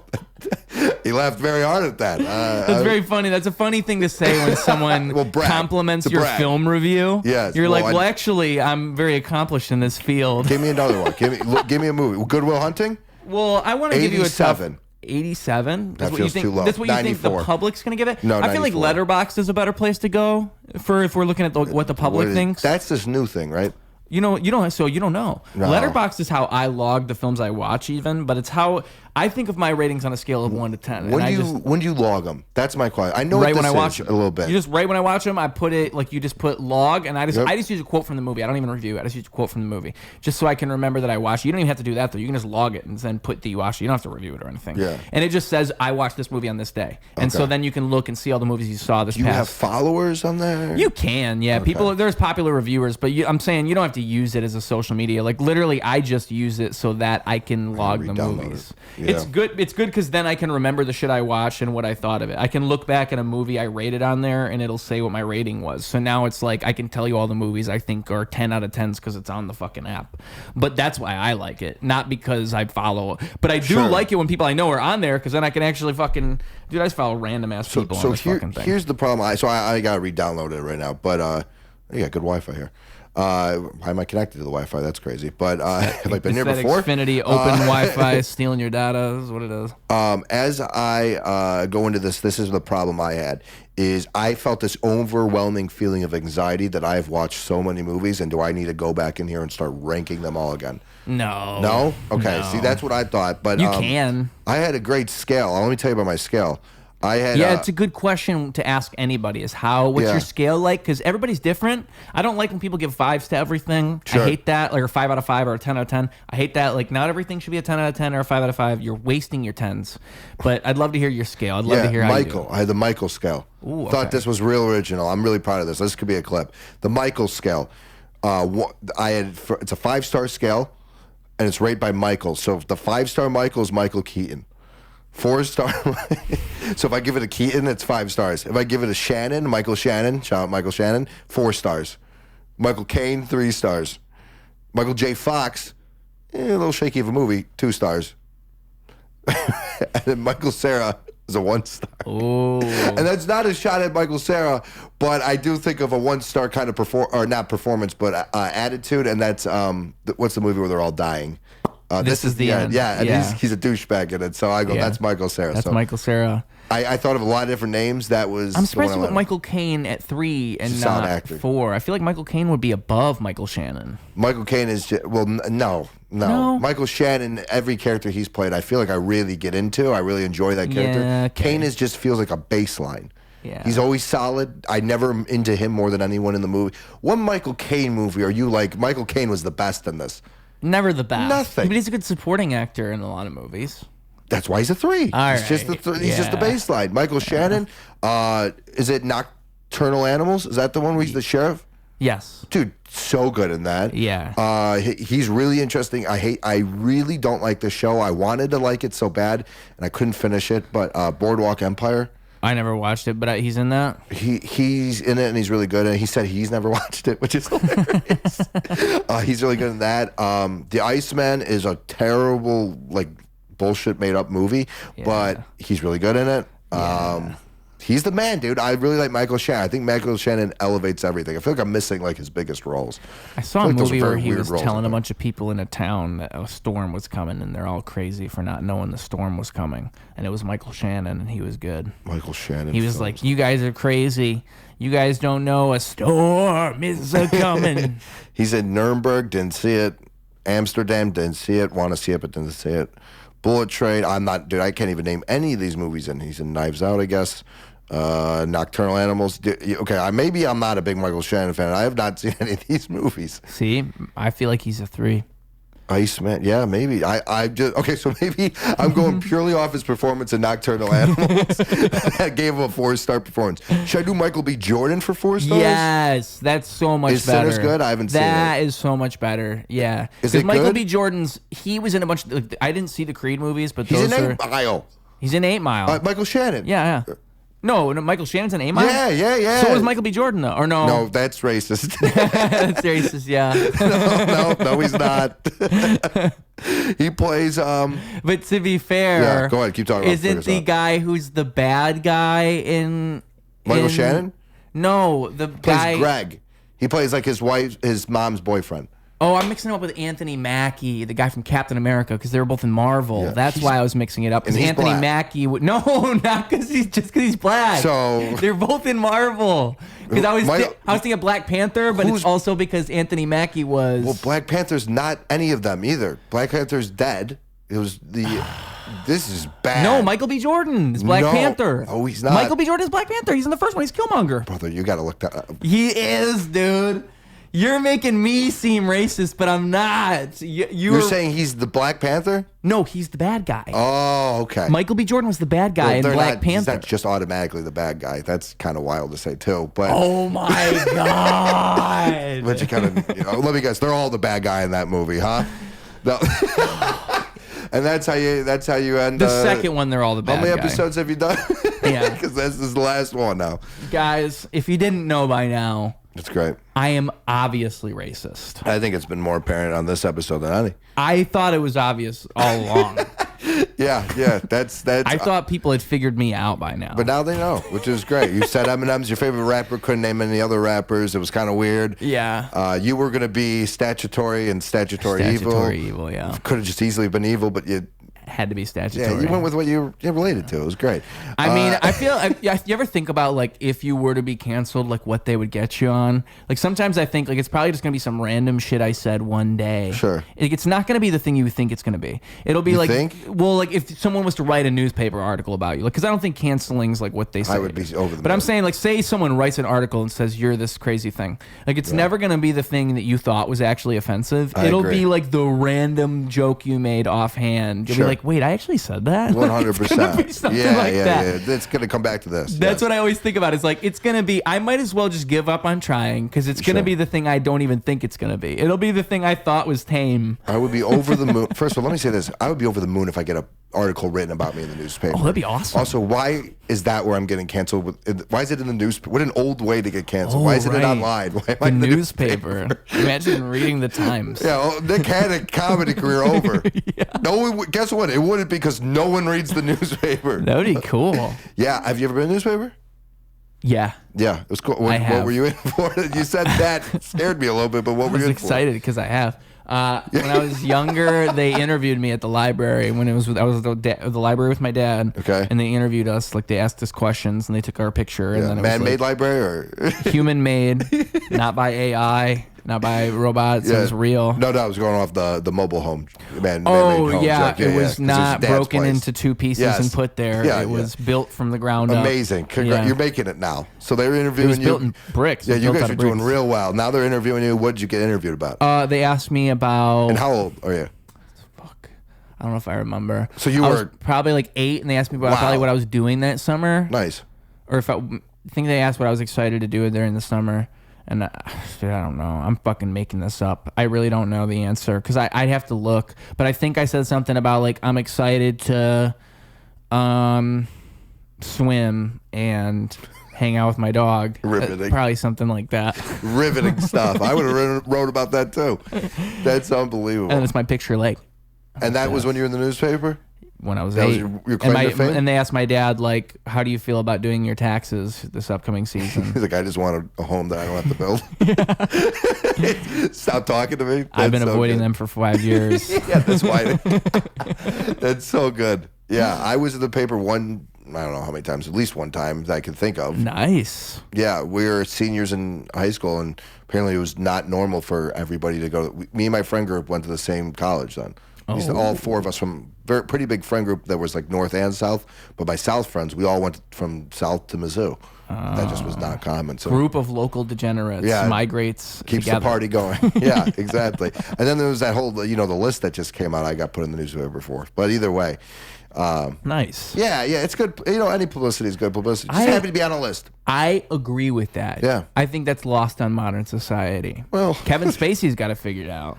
He's like, I'll play Epstein. Yeah, I saw that. Dude, he is. I don't think. First of all, I don't think he has it figured out. I'm gonna say that he's doing like. When you say all publicity is good publicity, I'm saying he is going by that 100%. He is living on that principle right now. He is. He is. Yeah, man. I don't even know how to comment on that. Like I think he would. If you tried to book Spacey, it'd be pretty easy to book Spacey. Is what I'm saying. I think he would be a clown at your birthday party if you wanted to. Ooh, see, right? Should I get him on the show? Should I shoot? Should I shoot my shot for Spacey? Who's the biggest guy you've shot for? First of all, pause. Who is the biggest guest you've had though, or wanted it? But either way, I would say the biggest one, like just the biggest people. I have high hopes. I imagine anything is possible. One of my goals would probably be like interview legends like maybe a Nardwuar or a Sean Evans, like, because that just seems impossible to get. So those you want to get a journalist on here? Like, well, Sean Evans is from Hot Ones. Yeah, of course. Yeah. And then Nardwuar is just amazing. Guys, I don't think anybody has like a podcast with Nardwuar really. That'd be nuts. He's the he's the one being interviewed. Be cool to talk to him. And then what about like CVV? Would you want to meet him? He'd be awesome. Right? Yeah, and yes, he would be especially awesome. Someone like him. He's a really nice dude. So I met him in this like podcast mastermind thing. Like he was like maybe me and 12 other people. We like just maybe paid him a fee a month, and I don't even not that bad. And we would just take what we learned from him and just learn these. We literally met on Zoom like every a master class. Mastermind. Yeah. We would meet every week for. We did probably 6 months, I think. What kind of stuff would he teach you then? How to get more views, how to get more clicks, what works, what doesn't work. He's a big thumbnail guy. He loves the thumbnail. It's like what he preaches. How to do how clips or just changing the industry, stuff like that. Yeah. So what's your goal with your podcast then? Probably to start it back again would be the first part of it. But when you're with the whole MO of it in the first place, when you were doing it, what were you doing it for? To keep writing and producing content. So for example, I wanted to stay relevant even though I wasn't doing shows like a normal comedian, right? Like I'm doing open mics. I'm just was it around 2020 or no? I started it right after it. In 2020, I think October 2020 or October 2021. Just because a lot of people same thing. They were inactive. They weren't able to go out. So that happened with a lot of comics. You'll hear that like, oh, I had nowhere to go. I had nothing to do for years, and then comedy started again. Sure, so that's just why I guess. So I started. Great guess. Yeah. I started in moments before COVID. So I did. I was in Missouri. I would drive. I started listening to. Let me take it back a little bit more. So I went to acting school for a summer in Connecticut. Totally outside my range, like never have done something like this. Go out to acting. Is that? Yeah, it's still going. It was off. I was like, is that recording? Go to acting school in Connecticut. Get into fights left and right with the writers because I'm like, I can say this funnier and blah, blah, blah. And I'm completely wrong for doing so. That's not an actor's job. Actor's job is to read the lines. I get into stand-up, watching podcasts and this stuff. I'm like, I'll go try stand-up then. Fall in love with it. I drive 2 hours to St. Louis from my college on a Wednesday night. 2 hours back to do 4 minutes. I fall in love with the process of all that. I do it for about 6-7 weeks in a row. And then all of a sudden, a little thing called COVID hits, right? And that gets taken away from me. And now I'm like, what the fuck am I going to do? That's where kind of the podcast came in, right? Because I was like, I love doing it, but I want to keep doing it. But I also fell in love with podcasting, with like the comedy of it. Like I liked Chris D'Elia's podcast. I like Theo Vaughn's, The Fighter and the Kid, that stuff. That was Whiskey Ginger, all that stuff. I was massive fans. I was like, I want to do my own. So I did that and just try to emulate bits and pieces from those. Bill Burr's Monday morning. Yeah. Just try to make it my own, but also definitely steal from them. Rob and duplicate, I call it. And do all that. And then now the podcast became what it was, where we got it to like people, me doing it in a studio and having guests on, and it was really cool. We had Adam Ray do an episode, which is just really insanity. How many episodes did you do? Then? We stopped it. So I got it's coming back, which is a cool thing to announce on here. But we stopped a year ago, and we did 90. 90. Weekly and monthly. So it was weekly, became monthly because then we started shooting videos, and I didn't have this set up. I paid someone and everything. It was about 100 an episode, 120, and I was not making money for that. I hear you, but I'm telling you, you're better off doing it yourself, because 100%. Going to a studio, you're going to pay so much money, and it introduces so many strings that become attached, right? Like, now what happens when someone cancels, which will happen with the podcast more than a regular booking. People are just more apt to cancel. 100%. It's just the truth of it. Like, trust me, 10 episodes a month, I told you. I have to overbook just to account for that, because I know people are probably going to cancel probably 2 out of 10 episodes a month or something. It just happens. Like, last minute, day of, you have to be ready. You have to remind them the day before. You got to go the whole 9 yards, because anything can happen. Yeah. And so there's stuff like that where it's like now you're paying for a studio. Well, fuck. Yeah, like, especially you're paying. Maybe you have a producer. It was another my comics. God. Yeah, so it was another comics apartment. It's like if I gave you $100 to come here and shoot this, and then you would chop it up. Okay, that's not bad. But even then, like, just my whole point being, like, truthfully, all you really need is what do they call it? I have it around here. It's like a handy recorder. You can get it for like $150 to $200. What's that one called? So this is a GoPro. Is what I have right here. Oh wow, that's the camera I'm using. Which a GoPro you can get a decent GoPro for $300. Of course, yeah. So then that's what I record the video. It's not perfect, but it's like, say you want something durable that you can carry and you can use wherever, and you can shoot a podcast wherever in any situation. GoPro's perfect. For sure. And you get probably multiple, right? So you can then splice it. Well, if you really want to go that way. See that word? Now, if you wanted to really have good video quality, I would recommend something like one of those Black Magic cameras, something like a nice video camera. That's what it's called, dude. Those things are awesome. African-American magic, I think they're called. They don't have a white magic camera. Not this month, I'll tell you that. Oh, man, I love it. But it's just that... the problem with DSLR cameras like this one I got right here next to me, it's a Nikon. Holy fuck! Is that it shoots great pictures, but every 20 minutes you got to push the fucking record button because it's not technically a video camera. It's so stupid. We had that issue when we shot ours, dude. We would stop recording, shout out the clap, and then me and him would just clap, and we're back. Okay, good, go. Yeah, that's exactly what happens. It's every 20 mad. minutes. You want to know why that exists?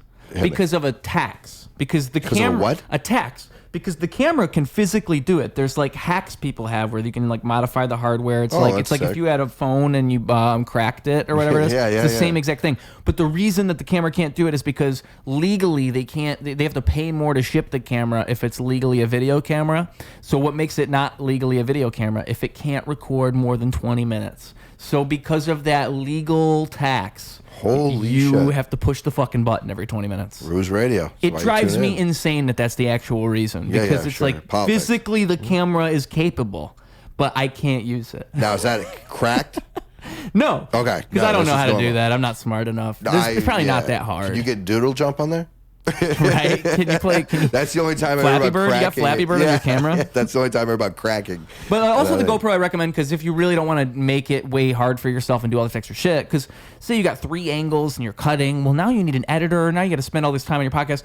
I like that with the GoPro, I just have one straight shot. It's just me and you in the camera. Yeah. So if, let's say you want to shoot a podcast, you don't want to rely on all these people. What I would say is just to get the ball rolling, you get a camera, you get the Zoom recorder, the microphone, because odds are you don't have a computer. If you have a computer, I would say get an interface. But if you don't have that, then just get one of those portable recorders that you can plug real microphones into. Yeah, which are great microphones. We love these. Get nice microphones. These are nice, too. These are $500-$600? How much? $400. These are $400 each, but these are worth it. Like 100%. I have the same one. Yeah, they are the best. I use them for music now because I thought at first, like, I just got the one, and I had the other one that I would use, which is the Aston Spirit, which is also another great mic, which is supposed to be like close to a Neumann. Okay. And it's good for like, I would say it's crispy. It's good for picking up details. It'd be really good for guitar. But the thing is, for a podcast especially, it's just too much. It's picking up everything. It's like so delicate. Yeah. Whereas something like this is just smooth. It's the best way I can describe it. Like I agree. It's a SM7B is like smooth like butter. It doesn't even make sense. And then you mix it and it sounds even better. Yeah. So like, but this is not an ad. This is not an ad. No, but I want to be sponsored by them. Smooth like butter. I would take it. Their HQ is like not far from here. It's really not. It's like probably sure is. Okay, this is why I'm the comic. He's the musician. But it's great. In a rap song that would have been cool, but how many? Be honest with me. So you used to write rap? I do. Would you? That's what I write. That's what I do. Be honest with me. Did you ever write a rap that maybe used a certain word you're not allowed to use? No, but no. Be honest. If you don't need to do it. No, I didn't. I never. Did it ever occur to you go, wow, that would rhyme right here? No, but I thought Lil Dicky had a funny line once where he said, like, I wish I were black. That would really help my rhyme scheme or something. Like, it's a funny way to Dave's put it. Dave's a great show, or was a great show. Yeah, because I mean, like, it is like, It would help. It would help to have a couple extra words in my repertoire, but no, I've never tried. That's the only thing holding you back. You could be up here, but instead they're keeping you here. It's just what it is. They're suppressing you in a way. In a way, but you know what? Like, I'm over it. Times aren't what they used to be. Maybe if it was 30 years ago, like, you can still look back and find clips of Eminem saying the N-word on stage. Oh, for sure. Like, there were different times, but you know. Yeah, there wasn't a mic everywhere, but yeah. I know where I live. I know the times I'm in. Yeah, I guarantee you there's white people saying the N-word where you're from. It's funny. I was in a group of comedians, and one of them looked at me and said, Ruse, say the N-word. Yeah. And I was like, you know, I really can't. Thought about it. I really can't. Because you're white, so don't ask me to do that. I just can't, because it's killing me. I want to. I really want to, but I just can't. You understand the position I'm in? I'm trying to be a rapper. Yeah. No. Oh my God. Can't say that. I can't say. Of all people, you ask me. That's how I feel about it. Careful. Jesus. Yeah. No. I am not in a position to say that. I don't think any of us are. Let's start with that. I am not pro saying it. No, that's great. Yeah. Comics are interesting people. You said you interview mostly comics now? Yeah. Why? So because I used to call this a comedy podcast when it was more musicians. Yeah. And I would say that as kind of a joke, because it's like, I feel like you can say anything and then just say, well, it's a comedy podcast. That's funny. This is all a bit. It's all a bit. So that's great. If I can admit I committed a crime on this show and this was a comedy podcast. Sure. What are you talking about? It's a joke. The whole show's a joke. So, but then when I moved here, I was trying to find open mics to do music at, and there's really not very many music open mics. Correct. And if there are, it's not like in an organized spot where you can find them. It's hard to find them. So it'll probably just be a bunch of random shit popping up every now and then that, like, people who are disorganized are putting on Facebook pages. Yeah. That's where you find the music open mics. There's no, like, good Reddit thread where you can find all of them. Okay. Whereas, like, comedy open mics, you can find all of them pretty easily, and then there's some all arts open mics. So I went to one all arts open mic, and it all just kind of goes from there. I can think of like 5 comics I met at that Who's your favorite comic you've interviewed? My favorite comic I've interviewed, I would say it was interesting talking to... Thank you. Martin Phillips. Martin Phillips was interesting. I don't know Martin Phillips. So he's now, been on... Now I'm going to get shit on because I'm like, I don't know him. I don't know. Well, he's been one of, like, the Kill Tony golden ticket winners. Oh, okay, gotcha. So is he a Chicago guy? No, he's okay, from... good. I'm okay then. I forget where he's from, but... I'm just happy it wasn't like a guy I should know, and like I look like a dickhead, be like, I don't know. Look at me, I don't talk to that guy. No, but he was cool to talk to because I just feel like it's sometimes you can tell when it's different talking to a certain person. Like, I feel like it's the way of interviewing and podcasts and all that. If you're doing it right, you should always be moving towards something bigger. So to me, it's like the ones I look at as like milestones. He would be one of them where it's like, oh shit, like this is actually like a valuable guest. This is interesting. Yeah. Same thing with, like I said, with Jon Connor from before, but he's not a comedian. Correct. Same thing with when I talked to Chris Jones, but he's not a comedian either. He's a hypnotist. And he was a very interesting guest. Okay. For what he's a hypnotist, but he was on America's Got Talent. He hypnotized Howie Mandel, and so Howie Mandel shakes his hand, and Howie Mandel's notorious for like being a germaphobe and not touching people. And afterwards, you hear Howie Mandel talk about it, and it's kind of like he talks about it as if someone got him drunk at a party and made him do something he wasn't comfortable with doing. Like, because he's kind of upset with the guy for hypnotizing him because he didn't know that he was going to be shaking hands. Did he do it to you? No, but I'm kind of glad he didn't, because I like to think I'm unhypnotizable. Think that I don't think of that as like a complex. I do think hypnotism's real. You do? I do. But I don't think I'm someone who could be hypnotized. But I do think it's real, because it's like what I was saying about wrestling. I think that everything is kind of low-grade hypnotism. We all buy into narratives and buy into stories. And people who are very hypnotizable are just very susceptible to things. And I think a hypnotist is kind of good at reading that and picking up on it. If he's really good at what he's doing, he wouldn't try to hypnotize the wrong people. It's just the way it is, you know. Another thing that's funny, I'll just say it. It's like kind of how like black people have a funny reaction to magic. They freak out. They go crazy.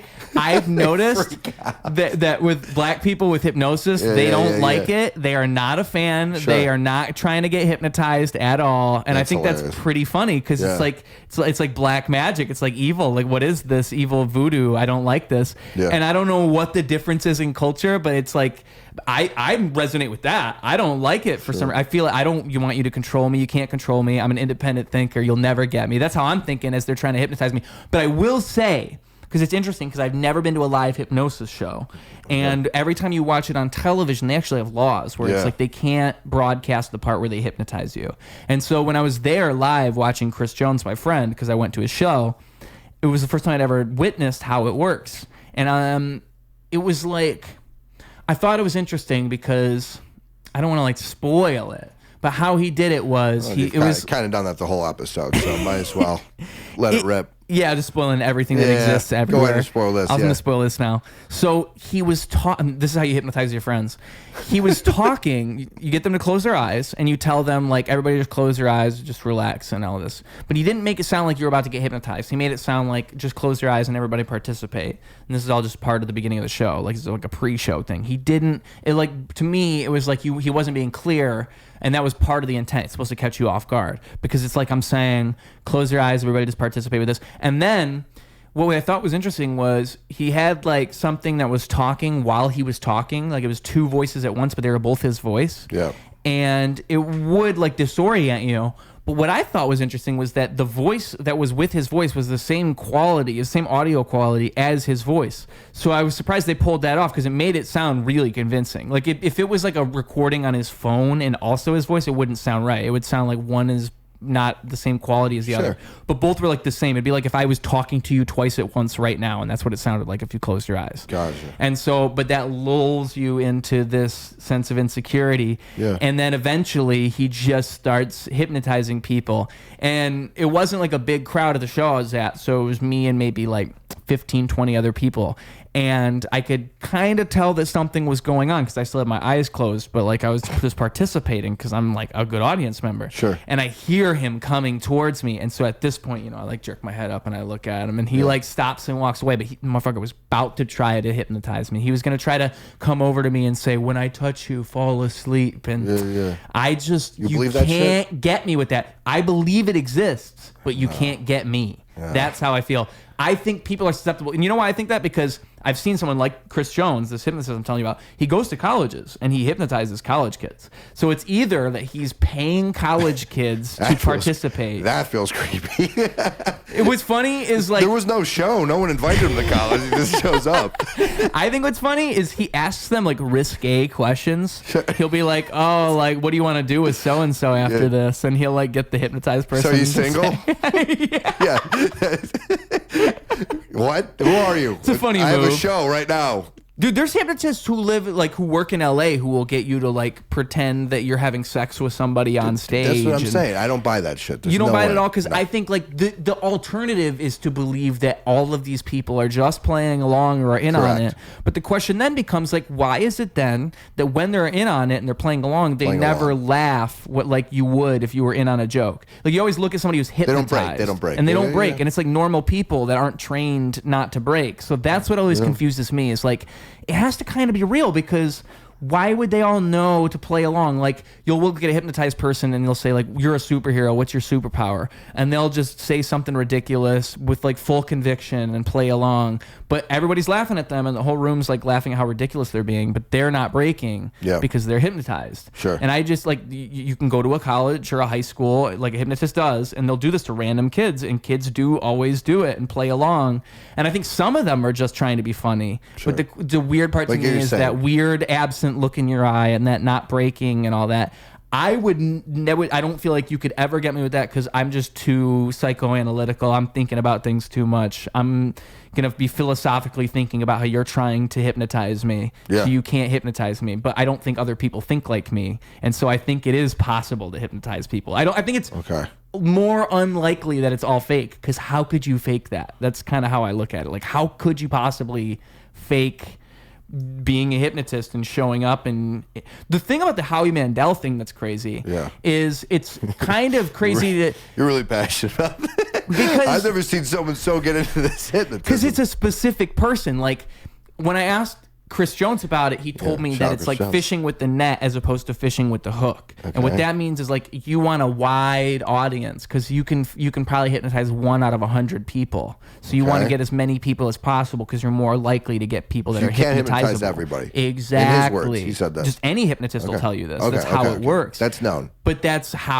exactly what makes me believe in it more is because I think it is like the most susceptible people who are going to fall for it and they'll really do it and really fall for it because I agree with that. You could make them agree with almost anything, those people. For sure. I agree with that completely. It almost demonstrates how malleable we are 100%. As humans. Yeah, we all are just going with shit all the time. Hamster on the wheel, dude. No, I totally get that. I agree. Yeah. I thought you were saying everybody can be hypnotized. No, and even a hypnotist, he'll tell you, it's interesting because he'll tell you that people who say they can't get hypnotized can, but not everybody can get hypnotized. So some people who are fighting it can still get hypnotized, and people who don't believe in hypnosis can get hypnotized, but not everyone can get hypnotized. Got it. Okay. So there's like a nuance to it where even if you don't believe in it, they can still get you.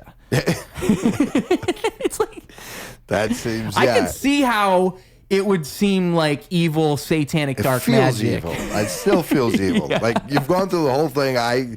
You told me about this guy showing up to campus doing it, which just red. I'm surprised you didn't know that. It's like comedians, though. Comedians do colleges. Yeah, but we're not tricking anybody into going to bed with us or whatever the fuck this guy's doing. I'm sure Chris Jones is a great guy, and I'm sure I'm not ruining his image. Also, we've lost every viewer at this point because of the rest. Some comedians are tricking the college students to go to bed with them. For the record, some comedians are still old school and still doing it.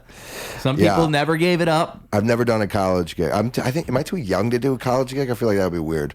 I'm like 27, 28. I don't think you're too young. I'd probably They probably would like it if you did it. They'd probably be like, oh, one of us. 6, 7. Right? Is that what they're doing? Yeah. I feel like, and also cruises. So dumb, dude. College or a cruise, man. My uncle recently just told me, like at a wedding, he pulled me aside. He's like, you got to get into doing cruises, man. And I'm like, all right. That's what they say. Yeah, I'll look into it. I appreciate it. I mean, this isn't like the 90s where like I'm Ray Romano. Ray Romano was a great story about doing that where he bombed for a week and you just see people in catering it, just giving them a dirty look. And, or buffet, not catering, buffet. And that's what the guy who did it, I was talking to Anthony Bonazzo, and he was telling me. How funny is that guy? He's very funny. He was awesome. Part of our Laugh Madness, which is why we're here today. But Laugh really? Madness, he was part of it? He was a judge, and he is so... I don't remember how this happened, but it came up where we needed time to kill, and he did like 5-10 minutes. Holy fuck, man. Yeah. He is so funny. He is so... God, he was so good in that scenario. And it was all unplanned, just off the cuff, too. Dude, could you do like 5 for us? He's like, yeah, no problem. He gets up here, just murders. The only thing the problem was he was damn near funnier than anyone else that would have to follow. He was so fucking good. So yeah, absolutely shout out Anthony Bonazzo. I was just going to say he's doing cruises, and he was telling me about how when he did the cruise, it's interesting how even though there's thousands of people on this boat, the community is so much like tighter than you'd think. So like that Ray Romano thing about, getting seen by the catering, like it's exactly like that is how he described it. Like for sure, everybody knows that person. It's hard to roast somebody that's on the boat because you'll see them the next day in the pizza line. 1000%. Think of like your routine. If you have any routine in life, you see that person. It's just that into a week, right? Yeah. 100%. Yeah. I remember I was when I did a cruise when I was like 12 or something like that, Disney cruise. You made friends because you would see them in the teen lounge or whatever the fuck it was when we were hanging. Like it was like you would just see them. So yeah, that's a real thing. Yeah. Now, lucky for him, he's funny enough where I know he's not bombing. He's so good. So well, cruise is an interesting animal because I asked him like, are cruise ship audiences different than regular audiences? And he said generally no, but like each audience is different on a cruise. Like every cruise group is going to be different. So it's like it is like that. But the audiences aren't quite, because that's what I would think. Because I would think you're kind of playing to a different type of crowd than in a regular environment. I wonder how many shows he does.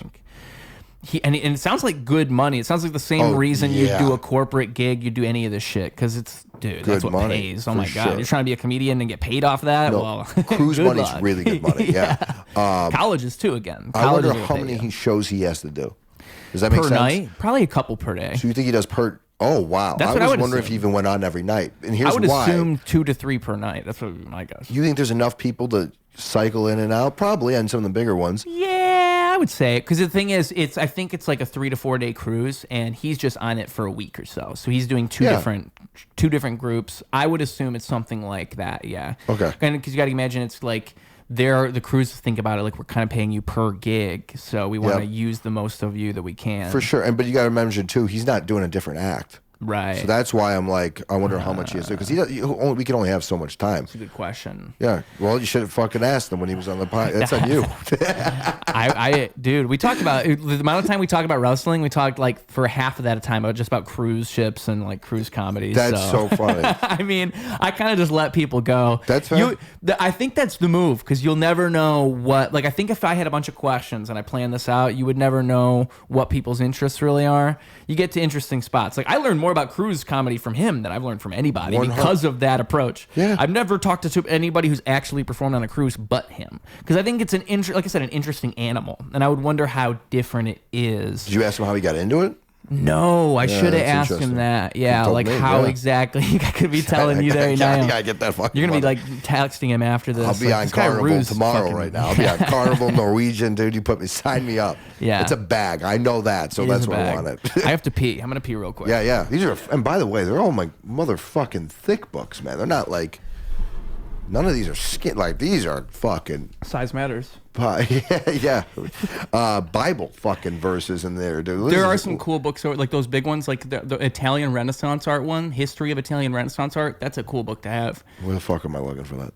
I'm looking at the big fat ones. Oh, at the bottom? Yeah. Okay. On the left side, right under that is world mythology. You got the history of art. Yeah. Like, those are cool, big, fat books. I was looking at like the Halberstam on the right side of that. That's the 50s. Like, that's so big. Like that, or just go all the way up. Coffee and tea, Walmart effect. Look how big those fucking things are. You need big books. Yeah. Big, fat books. Big fat. Yeah, I mean, and you know what's funny is I got books in those drawers over there too. Like, those are full of books. You just like to read. Let me prove it to you real quick off camera. They can't see, but you can see. Look at this. It's full of books. And the other one's like packed jam full. This one I still got a little more space on, so you can start filling it. How long have you lived here? Since July of 2024. So do you move with these things? Yeah. You move apartment to apartment in the city with that many books? Yeah. Not to mention this 72-inch TV or whatever the fuck that is. Yeah. All your cabinets, to the right is a bike, a full-blown bike to the right. Yeah. Holy shit, dude. How do you move and I don't even know how you do that. You got to do it. You got to make it happen. I would not want to move again. That's kind of like, where I'm at right now is I don't want to move again because of the inconvenience it would put upon me. It would just be a hassle. It's always an inconvenience, though. Oh, I wanted to tell you, too, the good news. You're episode 250. It's you. Whoa! You are 250 today. That's so sick. Holy shit. That's the best news I've heard all day. No one ever gets to be that but you. That's amazing. You right now. And I never told you. Like, I never did the 3, 2, 1 intro, the number. So I feel like I got to tell you at some point. You are 250. Live reaction right now. This is the one. I think the numbers matter, and I think it's fun because I've been waiting for 250 to happen. It's kind of like now I just have to wait for 300. Like 250 was the last the next milestone episode. Fuck yeah, dude. Now 300 is the next one. Who was one? 150 or 100? Number one. First ever. One ever was just me. Solo? So one is me in my car talking into my phone as I'm driving. Wow. It's as bad as it could possibly get. Yeah. So you were putting it out just to put it out to start. Yeah. Love that. I love that, practice what I preach. When did you start filming it? Probably around episode in the 20s is when I started doing the video. So I started doing interviews around episode 8 or so, but I don't think I was doing the video properly until the mid 10s to early 20s. Which podcast has the most views?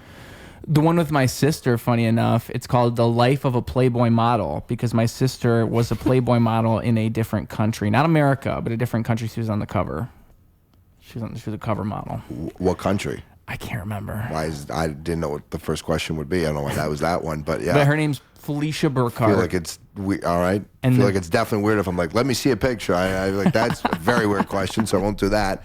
Felicia Burkhart, older, Playboy younger, Playboy model. She's older than me. Older than you. Yeah.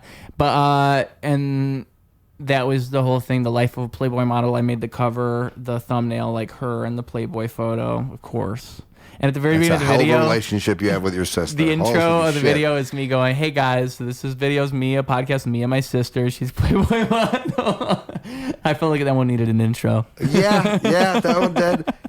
Oh my God! Wow, that is a relationship with your sister. Does she model now? What does she do for her work? Yeah, she models. She models. It's funny because like her Snapchat, she's told me she'll just get guys to like add her on Snapchat, and then it's just her and her kids like just hanging out. Like they're thinking it's gonna be her. Like she'll try to sell them on her Snapchat and get them to pay her money and like do all this, and then when they actually look, it's just her and her kids, and there's nothing pornographic on it at all.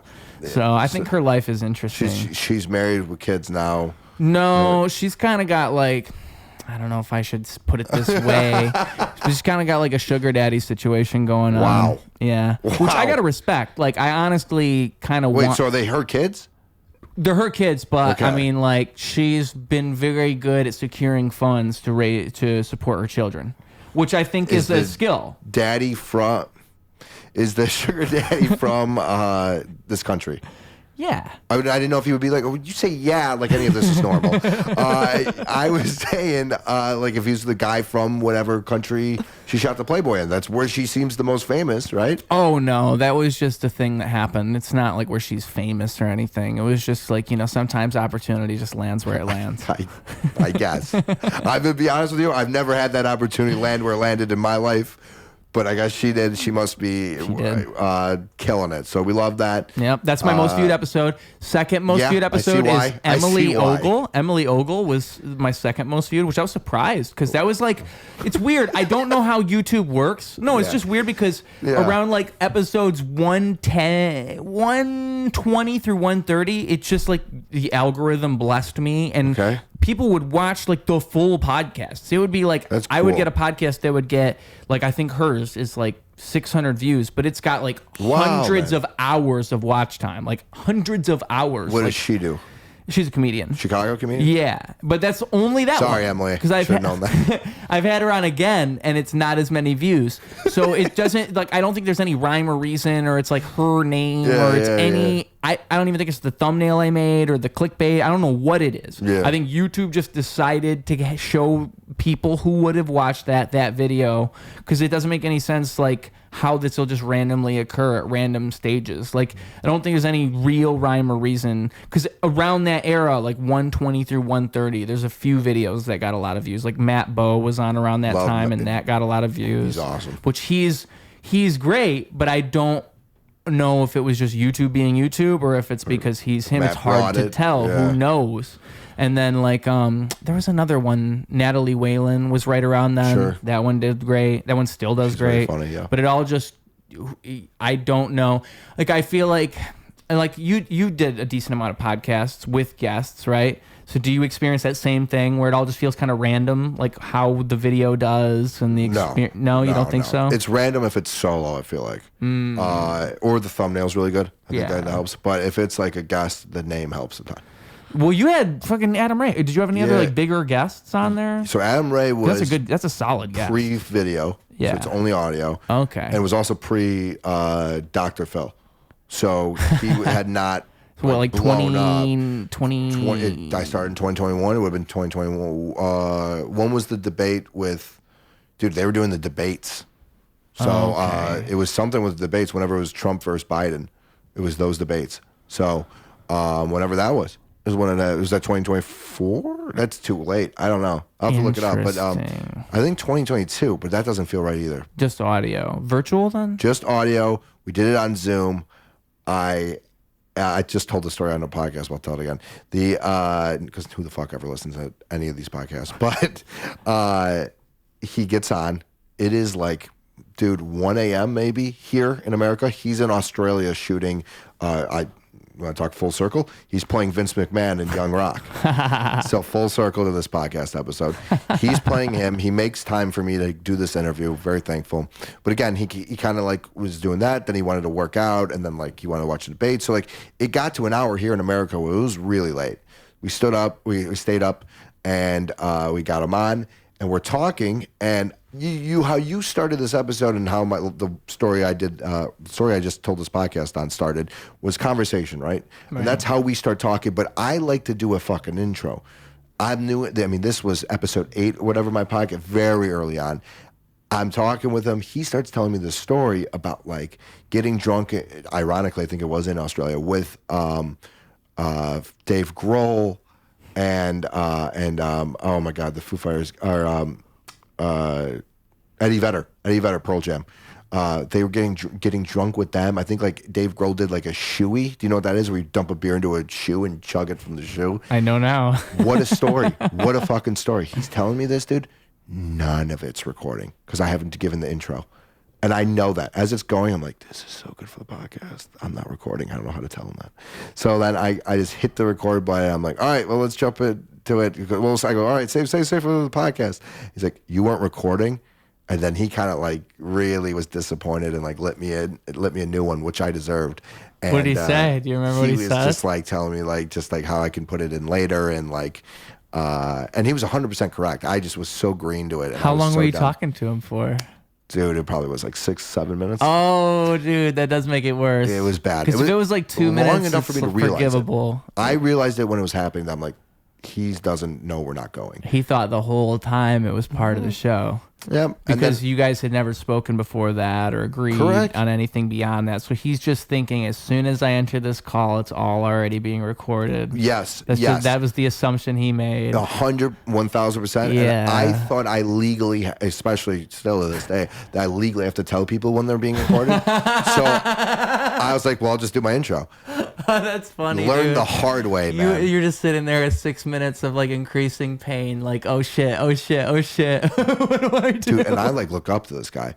So I'm like, oh my God. Like, I think Adam Ray is one of the best working comedians right now, without a doubt. Crowd work, I think, is untouchable compared to a lot of comedians. Like, he's great. Yeah. And so I do this whole thing, right? And then, so now I feel like this sense of disappointment. I feel horrible about myself when And then I won him back, which was really cool because I pulled his stat line from when he played in the NBA celebrity game.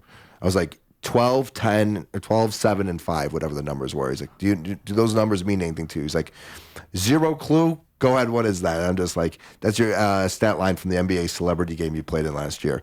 And then I asked a question around that, and he's like, not going to lie, dude, that was pretty awesome. You pulled that. And then he kind of like got back into it, and we were fine. Really cool interview. Go check it out.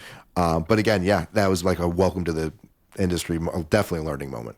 Yeah. And a great guy. By the way, I've talked to him so many times since then on Instagram. I almost did a guest spot for him when he was here last time. It just didn't work out. But he's like the nicest guy, man. He always was responds. it him or Dr. Phil that was here last time? This was when he was here last. So like when Adam Ray was here last time. Because I know Dr. I went to go Phil see him. recently came by. I was there for that. Yeah. I didn't. That was not me performing. I'm just a massive fan of him. That's the other thing, man. Is these guys in the industry? If I'm just a fan, I'll still be a fan. There's no ego to be like, oh, I do it, so I don't want to go and watch it. Like, I'll just still buy a ticket and go. Yeah. There's no messaging people to see if they can get me in. Like, I want to just go see it as a fan. Well, especially people who are legitimately talented. It's like, amazing. I mean, that's the whole point. Dude, I got to see Bill Burr from like Me to the Camera. It was insanity. Nice. In a 50, probably 100 person room. It was at the. Have you ever been to the Den Theater? Yeah. So it was there, and he. That's a cool room to watch someone like him. Yeah. For front row too. Right. Well, the Den, you're like right. Yes. It's wrapped around the front. Correct. So it's right there. Again, Me to the Camera. It was unbelievable. Wow. And he was my icon. Like this. Were is like you sitting my front row even? Like not off to the side? No, but I front was. Row? I'm in the special. If you watch it. Oh, the special it was a special. Yeah. So it was his opener special. Oh. So we didn't know he was going to be there. I didn't know that. I didn't even know he filmed it at the Den. That's cool. Yeah, Joe Bartnick is his name. He filmed it at the Den Theater. I saw Bill in Cleveland in the fucking Cavs arena. Talk about being intimate to not intimate. I'm in an arena. They're like polar opposites. Yeah. Our phones got locked up in there, like in the bags and stuff. I saw him there 3 days later. It was a Saturday, Sunday, Monday. On that Monday night, we're at the Den Theater for his opener's recording of the special. Yeah. We go, some guy comes out, blah, blah, blah, like warming the crowd up, but more of like a kind of this is how it's going to go situation. He's not doing so much jokes as much as he's like, listen, this is a special. Here's the rules. Don't make noises. Don't go pee, stuff like that. Which is, by the way, I had to piss so bad at the end of that special. I like sprinted out of there. I say don't go pee. It was so hard to not get out. I was in the front row. If I stood up, I was going to ruin it. So he would have made fun of you. Oh, well, I wasn't even worried about that. I was worried about like I must have said something to make this guy upset. That's the least of my concerns. I was more like, oh my God, this guy just stood up. Now we have to cut to a different angle. Like, I don't know. That's where I got in my head. I probably could have pissed. But either way. So then he's like, by the way, listen, everybody wanted to be here. So without further ado, ladies and gentlemen, Bill Burr. And Bill comes out. Dude, it was like, it's for anyone who loves the Bulls, it had to be like seeing Michael. Like, this was who I grew up idolizing. Yeah. He's right here, 6 feet away. He's doing the mic grab thing he does. It was just like, oh, God. It gives me fucking doing the rock thing where he slaps his wrist. Yeah, that's chills to this day, man. It's cool. So that's the coolest like comedic story. But yeah, Adam Ray was, I don't even know how we got on this tangent, but Adam Ray was really cool. I was talking about podcast guests. The best episode. So the best episode I ever did was 1.2 thousand views for a video, which is insane because every other podcast I have has maybe 50. Not even 100, just 50 views, and that's a good one. This one did 1.2 thousand, and it was, do you know the song, Oh, What a Night, Late December, back in 63. Right, yeah, I know that song. The guy who sings it. So who's that song by, though? So it's by Frankie Valli and the Four Seasons. Yeah. The drummer sings it. Everyone thinks it's Frankie Valli. It's not. It's the drummer. I play drums as a hobby. So, or used to play drums as a hobby. I haven't played in a bit. And I knew who Jerry Polchi was and got him to be on the podcast. I probably messaged him a year before, and then he finally somehow got the message. He said his manager sent it to him. It took about a year, and then he jumped on, and yeah, that's easily my most viewed one. And maybe the most fun I had on it, too. It was the... Dude, how long did you talk to him for? We did 30, 40 minutes. No, did we do an hour? I have no idea. I can look. And it's a virtual thing again. Correct. Zoom. We got ripped in the comments for it. So because on Zoom, when you're talking, there's only one face on the screen. So they're like, why the fuck did they keep taking him off the screen when I was talking? But it was just automatically doing that? It was the Zoom doing it. My editor didn't, I guess, never thought of it like that. And I don't blame him at all. But if you go in the comments, they're like, what an idiot. Why did he take him? They're like just torching me, man. And by the way, that's so weird to have, like, it's very cool, but also very weird to have people, because like, it's very cool people are commenting and caring, but weird to have hate, like pure hate for something that you're like, yeah, we never even thought of that. Like, that's not the purpose of this. Like, what about the actual episode? Yeah. It's called the Comedy Collision Podcast, by the way. Comedy Collision? So. Yeah, we're really excited to bring it back. It did, a lot of it's with friends, a couple guests, a lot of solo episodes. I like doing the solo ones, but the guest ones are just easier for conversation. I don't know why it doesn't come off. Are the solo ones the same length, like 40 minutes an hour? Let's look. Every one of these is like 30 minutes to 40 minutes. That one I did at 1.2 was 31 minutes. So yeah, all these are within 30 to an hour. Okay. Usually 30. From what I can tell, these are all usually 30. And you say you're bringing it back. So what made you stop it, and then why are you bringing it back? Yeah, I slowed down with comedy a lot. So over in last February, just going through just different things in my life outside of this, I got a new job, which brought me to the suburbs. So now every day I drive out to the suburbs, 6 a.m., back. I don't get home till 6:30 p.m. It's tough to start doing mics when you're just getting back at 6:30. I don't even have the drive. Like, that's the thing about me, too. It's like I'm a very complacent, you talk about guys who are gritty, like hardworking. Like, I see these comics going every mic, every night, grinding. That's just not who I was. Like, I was doing I hate doing open mics.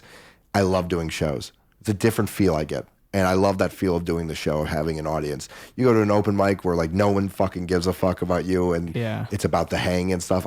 I wasn't a fan, and that's such an uncommon opinion you hear in the Chicago scene. But it's a prima donna. I think it's hard to argue otherwise. Like, it's hard to argue that going to a mic is just fundamentally different than going to a show. I sound soft. Like performing, I mean, because I think at Mike's, what you'll often see is like it's actually a tougher crowd. Like they are not the same type of thing 100%. to entertain. Like a show, they all kind of want you to do good. Yes. And they want to be entertained. An open mic, everyone's kind of weirdly competitive. Yes. It's this different thing in the air. That's 100%. So man. I just feel like that's like, how could you not escape? How could you escape that? It doesn't even exist. And it's not even, they don't want, it's not even, it is that. It is definitely a competition of like who's. And it's like, it's not a competition in the way that like everyone hates each other. It's just everybody wants to be the best, and they're silently thinking like, oh, I'm funnier than that guy. Oh, I'm funnier than that. Or they're not even silently thinking about that. They're mostly, and I'm a big proponent of this, silently thinking about my shit. Yeah. Like I'm up there being like, okay, I'm gonna They're try not this even here. paying attention to you. Because I'm 15 people away. You know what I mean? I'm like, okay, I gotta work this here. Okay, good. I'm doing my thing. Yeah. And I'm not, again, I know everyone's trying something new, so I know the quality of what I'm seeing isn't top tier. Like that's the thing. So I hate doing it. And you know, I'm there till fucking 2 a.m. How am I gonna justify that when I gotta be up at 6 and then back on the road? So I don't have that grit. Again, I'm a very soft comedian. Well, I think it's even that, like, it takes a certain amount of something to get to a point where you can even say that, because you have to get booked first to be able to say that safely, right? Correct. Like, if you haven't gotten booked or you don't book your own show and then you do that, you're kind of just fucked, because mics are how people are going to find you for the most 100%. part. But if you've established yourself, you can do that, because then it's like, oh, well, I guess now I just don't want to go to mics anymore. I think one of the number one questions anybody in this industry has is, how do you get on shows? Yeah. That's the number one question you get. And the answer is, when I was going up, like when I was really grinding and just green out the gate, was you got to keep going to the mics and meet people and stuff like that. And it's like, just be good and you'll kind of get recognized. I don't think that's really true. I think you need to make a friend group and like establish a core thing and kind of produce your own show, and then also that, and then you start trading, kind of doing it like, if I do your show, will you book me here? Yeah, well, cool, he got me here, let me get him back. Great. Hey, I've been seeing you at a lot of mics. You mind if I hop on your show? Because now we're friends enough where I can ask you to do that. Great. Now I'm in with this kind of crew too. Like, it's a lot of backstage politics, a lot of like what's it called, clicks, a lot of thing, and it's hard to navigate. I don't like navigating it, which is why I don't do it. But like, it's definitely a lot. You got to be that social bug and like just constantly chatting with people. I see comedians that are terrible that get booked more than anybody because they're really good at the politics of it, man. It's like wrestling, the thing. Like, you got backstage politics are a real thing. Well, and I think it's interesting because I don't think it's exclusive to that atmosphere, but I think like people will look at it as like gatekeeping and like, oh, you have to be part of a friend group, but it's going to occur no matter where you go and whatever industry you try to work in. You're going to see that you have to be a part of a group, or it's a lot harder to succeed. That's how it is everywhere. It's just the groups form in different ways. 100%. And you can make a name for yourself, but you have to learn to be political and play within whatever bounds that exist if you want to make this work, right? Like, even if you don't like all that and you think it's all clicky, you still have to find a way to interact with these clicks and 100%. Make it work. It's just the way it is, you know. My best advice to any young comic that wants to get booked: just show up. Yeah. Just keep showing up. Well, and I think, you know, people have like a tribal mentality deep down too. And so that whole idea of a clique, like, it's not even so much as there's groups of people that are all like conspiring and grouping together. It's just we view it that way because we view ourselves as like an outsider and they're the in group. But really, it's just 100%. A bunch of people who know other people. It's the, you know what it is? It's the people that showed up. Those people that kept showing up together. Yeah.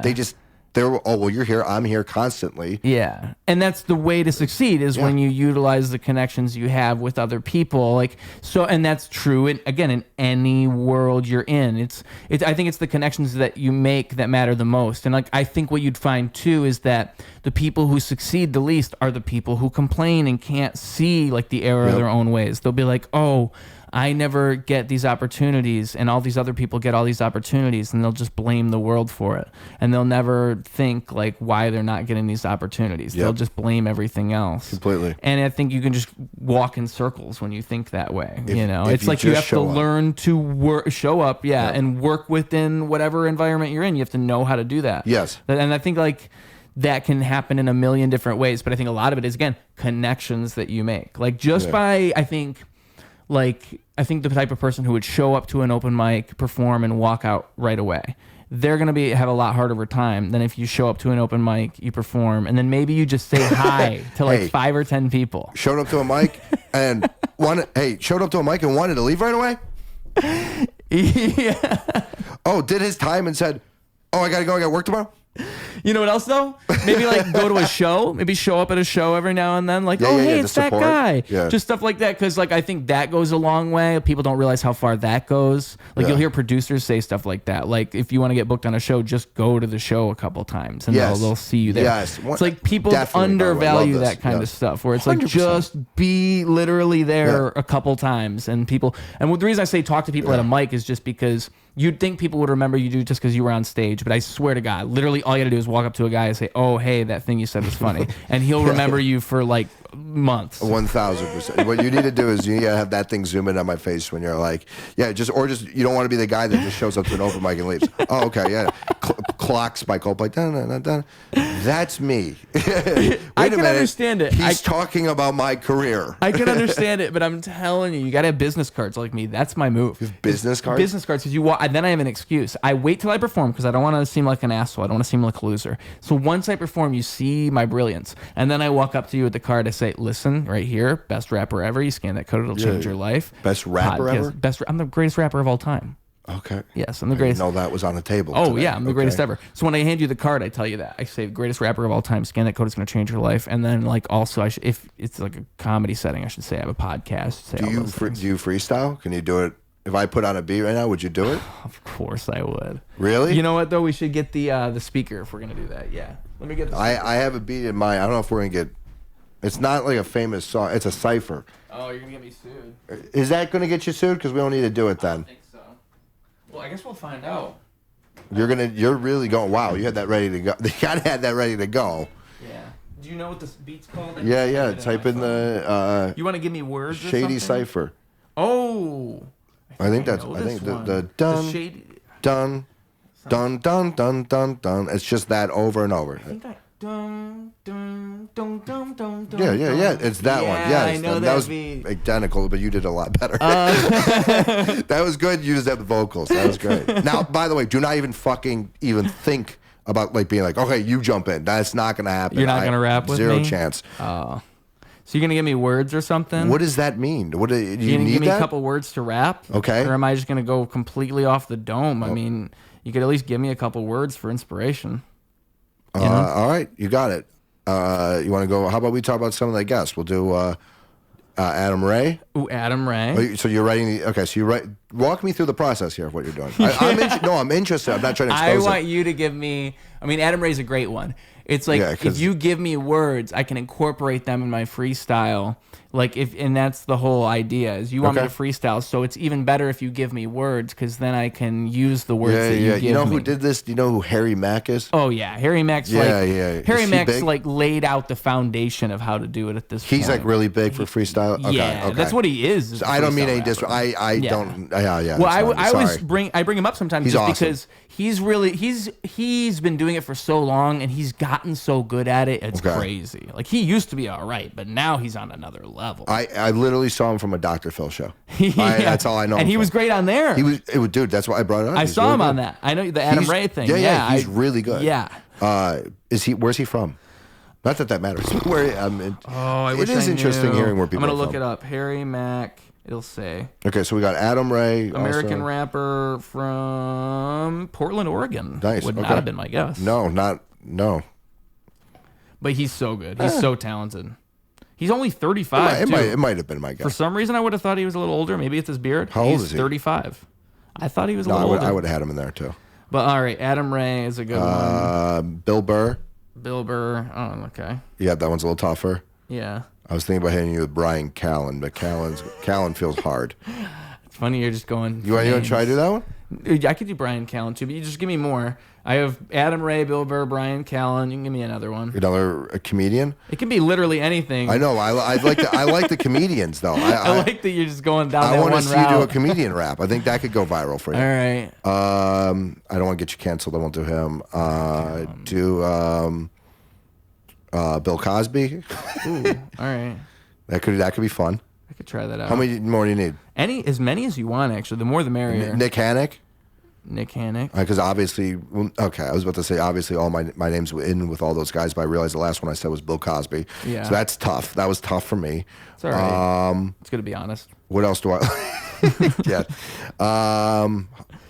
Fuck, I don't know. Why am I blanking, dude? Dave Chappelle. Oh, Dave Chappelle. And then let's do, last one, let's do Brent Morin. I don't really know him. You don't know, does that matter for this? I guess I could do him, but I just won't really know what to say. Oh, what to say about him? All right, fine. What about Andrew Santino? Okay, I know him better. I know him better. Okay. Who do you want, man? Fucking Fluffy? Go ahead and put Fluffy on there. Just Fluffy. Period. You know what that is? Yeah. What do you want me to do? Get you with Maniscalco? No. That one's Can you put Maniscalco on there? I don't know that one's really hard. Sebastian? I can rap that one, but I don't know what it is. Okay, he's an Italian. I'll give you some background. Maniscalco? Scalco. Scalco. Yep. Maniscalco. Scalco. Maniscalco. He's from he's Arlington Heights here in Illinois. Moved to Hollywood, blew up. He's a very, very big Italian comedian. He has a lot of physical comedy. I think he's really good at that. But he's very Italian. That's a big thing. Probably the biggest Italian comedian of all time. Really? Of all time? Ticket sales wise, probably, yeah. Okay. He is a massive comedian. He just shot a special at the United Center. When? It's out now. So it was last year, but it's on Hulu. He's great. And then his opener, Pat McGann's from here too. And he's been awesome. I would love to try to get him on the podcast. He is a very cool dude. What's his name? I'm going to try to get him on the podcast. Why not? Pat McGann. McGann. McGann. He's his owner? Opener. Oh, careful there. Opener. So we have openers in comedy, as you do in music. Right. Don't have owners. Sometimes I think I'm an old soul, you know? Well, sometimes I think you wish there were owners, yeah. You sound like the Clippers guy. Is that an old reference? Donald Sterling? All right, so we got a lot. So are you writing raps right now? No, I'm just preparing. And then I'm going to go over Can you show me what you have on your phone, or is this a secret? Yeah, I wrote down all the names, but then for Maniscalco, I made sure to take some extra notes just in case. So I got Arlington What are Heights. the notes? Like, why do you need their back? Just so it makes sense when you rap about them? Because that way I have ammunition. It's like... Show the camera that, by the way. That's great. Yeah, so I've got Adam Ray, That's Bill all he Burr, has. Brian Callen, Bill Cosby, Nick Hanek, Dave Chappelle, Andrew Santino, Fluffy, Maniscalco. And then for Maniscalco, I've got Arlington Heights, moved to Illinois, biggest Italian of all time, ticket sales wise. Italian comedian. Biggest Italian comedian, not the biggest Italian of all time. You actually did say verbatim, biggest Italian of all time. Yeah, forget anyone in the mafia. He is bigger than them. Just shot new special on Hulu, and Pat McGann is so in detailed on Sebastian. So great. I felt like that was not you just kept going, so I kept writing as That's so funny, dude. That's so funny. I was like, he's going in on this.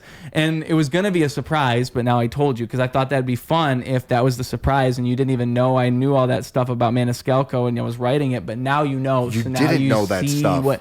I didn't, but you didn't know I was using it, and so that was going to be the move. Okay. But you asked me, so now I'm giving away the magic.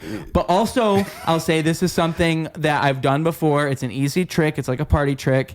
It's like the reason I ended up doing roast battle at all is because I went to Power Hour and they do the freestyle thing with the band. Okay. If you know that open mic at all. It's Miss Reddy. No, it's he doesn't do Power. I thought Miss Reddy was in the band. No, I'm trying. He's in the band. He's in the band. Yeah. He's part of the band. Ass to Ass is the name of the band. Of course. So obviously, it's my first guess. So they're playing at Power Hour all the time. It's him, Jason Melton, and somebody else, and they're always playing. And is it Matthew Doyle Prez? MDP? Yeah, an MDP. I think it's the three of them. Jason Melton, MDP, and Mr. Eddie. I want to say it's those three. Seems right. So they're always playing, and if you freestyle, you get an extra minute. And so I was trying to think of how I could do it properly, because I didn't want to just freestyle. I wanted to properly do it. So I wrote down like people's jokes throughout the night in bullet points. And then when I went up and freestyled, I just said everything they already said. That's cool. Oh, it was genius. So great. Because they just couldn't believe what was happening. So that's the party trick. And so I'll do this. But right before I do this, just to build up more tension, I do want you to at least say the thing you were supposed to come on here and promote at least one time. Okay. Because there is something that you have to say and promote while you're here. And what are we promoting? What is the thing it just comes out? I want to say, I actually have the note on my phone. I just put it on here. So the day this comes out hit me is March 5th. Beautiful. So March 5th. So in T-minus, 7 days? It'll be 1 week. Just 1 week? Yep. I forgot the date exactly. What is it? March 12th. March 12th. So 7 days. Whoa, I did that math good the first time. You're getting good at what a week is. Wow. I wait till I hit you with what a month is. Trick question. Crazy. So March 12th, man, Laugh Madness 2. The second one. Yes. Woodie's in Old Town. Please come out if you're hearing any of this. If you stuck through the 2.5 hours of WWE, Hypnosis, now battle rap talk or freestyle talk, please go to March 12th at Woodie's, man. It would mean the world to us. It's a competition, 8 comedians, bracket style, March Madness kind of thing, competing for a cash prize of at least, I think we're doing at least, this is going to be determined already, but $300+ to the winner. So, I mean, that's a lot for a comedian in one night, right?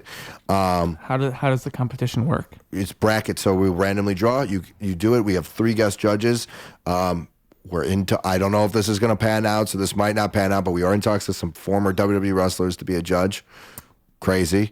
We'll see. I'll tell you off air who they are just because if I fake promise that's going to be terrible. But some fun judges. It's Chris Benoit and his wife and kid. And it's going to be great. And no, but it's good. There'll be guest judges. They judge them 1 to 10 on 5 or 4 different categories. Then the highest score advances. You do 5 minutes, 5 minutes, and then 7 in the final. So Laura Hug is the defending champion. She'll be going and defending the title again March 12th. And then the Comedy Collision Take 2. The Comedy Collision podcast will be back. Ooh. And we're looking forward to that. I don't know if we're doing solo. I don't know if we're doing a big one. But we got to do something big for 100 that's coming up. So be in tune for that. That's just search my name on YouTube, Nick Hanek. When you say coming back, how soon are we talking? Are we talking by the first episode? By this time airing, there will be an episode out on this time. Yeah. It's going to be good. We're all streaming platforms everywhere. Spotify, Apple, YouTube, all that stuff. Yeah. And the show, the comedy competition, where is that happening? What's the venue for that? I don't know if you said. Woodie's in Old Town. Woodie's in Old Town. It's across the street from Zany's. It's a very famous wing place, sports bar. Okay. It's the best, man. Great owner, Sean. Shout out, Sean. We'll see if we go on the news. Last year we were on the news for it. Ooh. WGN covered us. Yeah. Talked about my dating life on there, so that was great. Yeah. So check us out, man. Thank you for giving me the platform to even talk about this. And Ron Bloom, you know him. You had him here. The man. He wants to thank you as well for having me on. So thank you. Oh, yes. That sweetheart. You know what? I feel like he's a bit coy. I've been trying to get him back on Ruse Radio forever. He's a sought-after guest from Ruse told me himself. he already came on. He's like, you go on, so you do you. I knew he probably said, see, this is how I know, because I can sense these things. Here comes the hypnosis again. Because I messaged him, and I was like, you guys can both do it. We can either do it on the same day. This might be a little bit shorter. I was trying to, and I messaged him before and already said, hey, love to have you back on. But he reached out to me and said, hey, me and my friend Nick, we're doing Laugh Madness. We want to promote it. So I said, all right, let's get you guys on ASAP. But then he kind of sent you my way. And it's like, Ron, I'm trying to get you back on. He's too big for the show now, man. Honestly, I'm lucky to even have him part of Laugh Madness with where he's headed. So we're lucky for that. But yeah, man, Comedy Collision on YouTube. I got a nurse mom. He's got a nurse wife. That is what? He's got a nurse wife. I'm pretty sure, doesn't he? His wife's a nurse, right? I have no idea if she's a nurse. I think she is, because the thing is, nurse wife will change your life, just like nurse mom will change your life. I can imagine his situation's pretty cool. You got a nurse wife? No idea. It's a good situation. I know she. Nurse wife allows you to do cook. stand-up comedy. Great The nurse cook. wife is the type of thing that'll allow you to fund your stand-up comedy career. That's the exact type of thing. The comedian cannot be the breadwinner. That's all I know. Yeah. So, no. Great cook, really? Oh, he's told me about that. She's got a whole thing, yeah. See, I had to at least message him and say, hey, can we, that hangout we agreed on where your wife's going to cook for us? Because that did happen. I have video proof on this show. Yeah, he told me his wife she's got like a whole catering business, yeah. Oh. Yeah, it's great. It's like soul food, too. It's like really good, yeah. See, that's the type of thing. That's the key to my heart, I would even say. I would go as far to say that's the key to my heart. There you go. Yeah, so check us out. Comedy Collision Podcast, Nick Hanek on YouTube, Instagram, anywhere. Nick Hanek Comedy on Instagram, NickHanek. Thank you, brother, for letting me do this. Appreciate you. We're going to end this with a... Oh, I got to freestyle. But freestyle. You know, if we're doing all the outro things first, I should also put in, you got a message for the children, because the show's obviously for 3 to 5 year olds. Mm-hmm. So the kids that are watching this, the kids that are my main fans, that's my main demographic. So these are the small children who are dedicated. They're listening to every word I say. And I have a lot of influence with these children. So 3 to 5? Yeah, specifically that old. Yeah. That's just how it works for me. I don't really get it because I think I appeal to all ages, but if you look at the demographics, it's 3 to 5 year olds. So what I try to do is at the very end, I want my guest to then give advice to my core audience. Yeah. To the kids that are listening. For sure. They're on the school bus. They just finished watching Number Blocks. Okay, they watched Miss Rachel. 3-year-olds are on school buses? Pre-K. And they're on school buses for that? It's a whole new world. Dude. Wow. Okay. Yeah. Shout out Aladdin. Yeah. Okay. Yeah. So advice for 3 to 5 year olds? Yes. Advice for the kids. Yeah. I would still encourage all 3 to 5 year olds to watch Black Panther, despite Ruse's opinions on black people in the movie. It's actually a hero story and not what he called a disgrace in society. I thought that was a little wild. Not what I said. And I would say go into this world as you guys grow up with an open mind, accepting of all people, and really don't be like Ruse in any way with that stuff. So that would be my advice. Man. And maybe don't spoiler alert, which by the way should probably be the name of this episode. Don't spoiler alert every movie like this guy did on the episode today. But yeah, I don't know. I'm just about being like you kind of open and accepting of all people. But either way, whatever. You guys do what you want to do. Wow. How was that? Is that good advice? I feel like I'm personally being attacked. No, you said give advice. I thought that was good advice. No, it's great advice, really. So you're saying that's bad advice. You want to go on record saying being open and accepting of all people is bad advice. You want to say that? It was just the Black Panther bit. That just was kind of... No. Wow. Okay. No. Let's start rapping here. You know, dude. I think there's going to be a certain word that might come out here. I can't believe. By the way, I just realized your hair... Oh, we're going. Here we go. Your hair says beats, not bears. Yeah, beats, not bears. Yo. Don't come. Yo, I got beats, not bears. Battlestar Galactica. I'm making it happen. I'm on the street and they stare. It's coming at you, bruh. I'm attacking ya. I got an axe and I'm hitting. You can see me wind back, relax, and just listen to my vision. Coming at you, I'ma fill your mind with things. I'm a Dr. Phil. I fill it all up, you feel me? I'm a doctor and I heal you real, G. Coming at your face. Motherfucker, I'm looking like I'm Adam Ray. I'm shooting them like they're lasers. Coming at y'all, a ray coming from space. Burr. It's so cold out here. I got a Bill Burr. I got $1, motherfucker. I'ma kill her. I'ma kill y'all. Got a caller. I'ma call y'all. I call y'all. Calling y'all a stallion. Call a stallion. I'm chilling with Megan. I'm breaking your leg and then I call somebody else up. It's my guy and his name's Brian Callen. And he's like, what's going on, bro? I'll kick your ass. I know MMA. I'm like, motherfucker, you don't even know me. I'm a drug you drink, motherfucker. I'm Bill Cosby. Yeah. Bill Cosby. Valentine's Day. What I say. I'm chilling in a hammock with this motherfucker. He ain't funny. He's Nick Hanek. He's trying to get me to go panic. I'm like, motherfucker, I can tell that you ain't even looking As black as I thought you were. You not Dave Chappelle. I thought this was a black guy inside of my tent, but instead he's as white as Andrew Santino. I'm saying this guy's like a lumberjack. I'm saying it's like he's a motherfucking Bambino. It's like he's like drinking out a canteen, bro. That's the whitest thing I ever seen. Motherfucker thought he was me. He ain't even fat. Nah, he ain't even fluffy. Damn. I'm spitting this shit. Can you feel me, bro? Coming at you, I sound like a soccer player's name. It's Menace Scalco. Yeah, you can't feel me, bro. I'm the hardest and I'm right. Coming from the highest place you ain't ever heard of. Call that shit like Arlington Heights. But afterwards, I killed and destroyed when I moved out to Illinois. Yeah. It's all rhymes. I'm the biggest Italian of all time. I'm wicked. I ain't moving like a snail with ticket sales. Yeah, delicious. Spitting voodoo with a special on Hulu. I'm the man. Motherfucker, Pat McGann. Motherfucker, Tiny Dancer. Fuck Elton John. Fuck Black Panther. Fuck all of that. I ain't got no answers. I hate all races equally. And I mean that. They calling me racist. I heard the allegations. I ain't even say shit. Rewind the tape, bruh. Yo, they trying to treat me like I'm Vince McMahon. But all I do is ever just spit my jams. I ain't shit on nobody. I just spit this shit and get bodies. Yeah. Bars. Nick Hanek about to spit some bars right now. He said specifically, after you're done rapping, call me in, bro. Call me in, bro. I got some shit to say. That's what he said to me. He said, yo, after you're done, bro, call me in, bro, because I got to spit some bars. There's no way, dude. There's no way. I don't think I can. That's about as useless as my left hand. Oh! That's all I got. I had that ready to go. That's it. I'm a righty.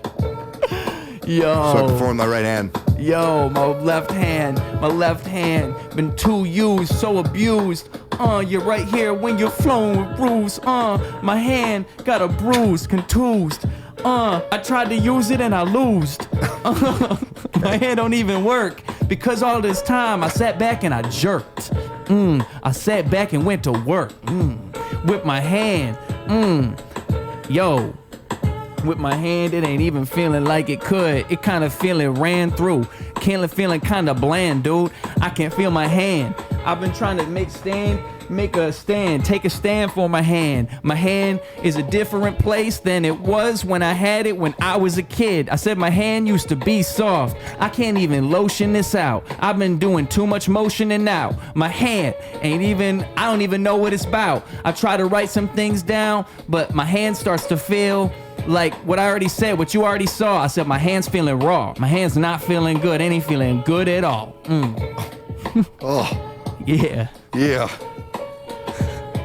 Yeah. Yeah, there it is. All right. Thank you, guys. There it is. Thank you, guys. My viral comedian rap. Yeah, I mean, about every other second you said, and I thought you were just coming the whole time. Ooh, but, see, if you would have said that, I could have ran with that. I could have used I felt like you were doing your thing. I shouldn't just, at no point did I think about speaking. Even when you said, hey, you should speak in, I go, no, I shouldn't. Yeah. I was never thinking of speaking during that. And then you're like, speak. I'm like, I got to think of something. And then you just started talking about, first of all, you should get that checked out. Hand thing was great. You should really go to a dermatologist or something like that. I have a friend, I won't disclose who it is, but he tells me he jerks off about 10 to 12 times a day. Ron told you that? I didn't want to say who. And he also never comes. So how it works for him is he just can't ejaculate. It's like one of those. It's like one of the things in his penis just doesn't work right. So it doesn't. He just doesn't come. Was that like just like what? Every time he comes to completion with his masturbation, he doesn't actually come. So he can't. It's like he can orgasm, but he can't. Nothing comes out. Yeah. And like he didn't know that for the longest time, obviously, until a doctor had to tell him. Oh my God! Like, oh, you're not actually come. Like, just imagine being told you've never come before in your life. Yeah. That's what happened to him. That's insanity. And I think that's kind of my theory. Like, one of these days he's gonna come. Like, whenever it gets fixed and he finally does it. They can fix something like this. Yeah, he tells me he can't get it fixed because they tell him he has to not jerk off for a week, and he can't stop jerking off for a week to get it fixed. A week? He has to stop jerking off for at least a week. 1 week? Yeah, and he says he can't do it. What? He says he can't do it. Hey, you want me to give advice to 3 to 5-year-olds? Don't hang out with someone like that. Simple. Don't hang out with someone like that. What are you doing hanging out with someone like that? He's a good friend. He's a good friend. What does that mean? Like you see him multiple times a week? No, well, he's a coworker. I shouldn't even be saying that. Yeah. But he's a coworker. And he works at I am a person that's entertained by people. I love everybody. This is a freak. And people entertain me. You don't understand. There's a lot of craziness in the comedy world. You start interacting with comedians and artists, you'll realize, oh, it takes crazy people to do a lot of these things. It's mostly crazy people.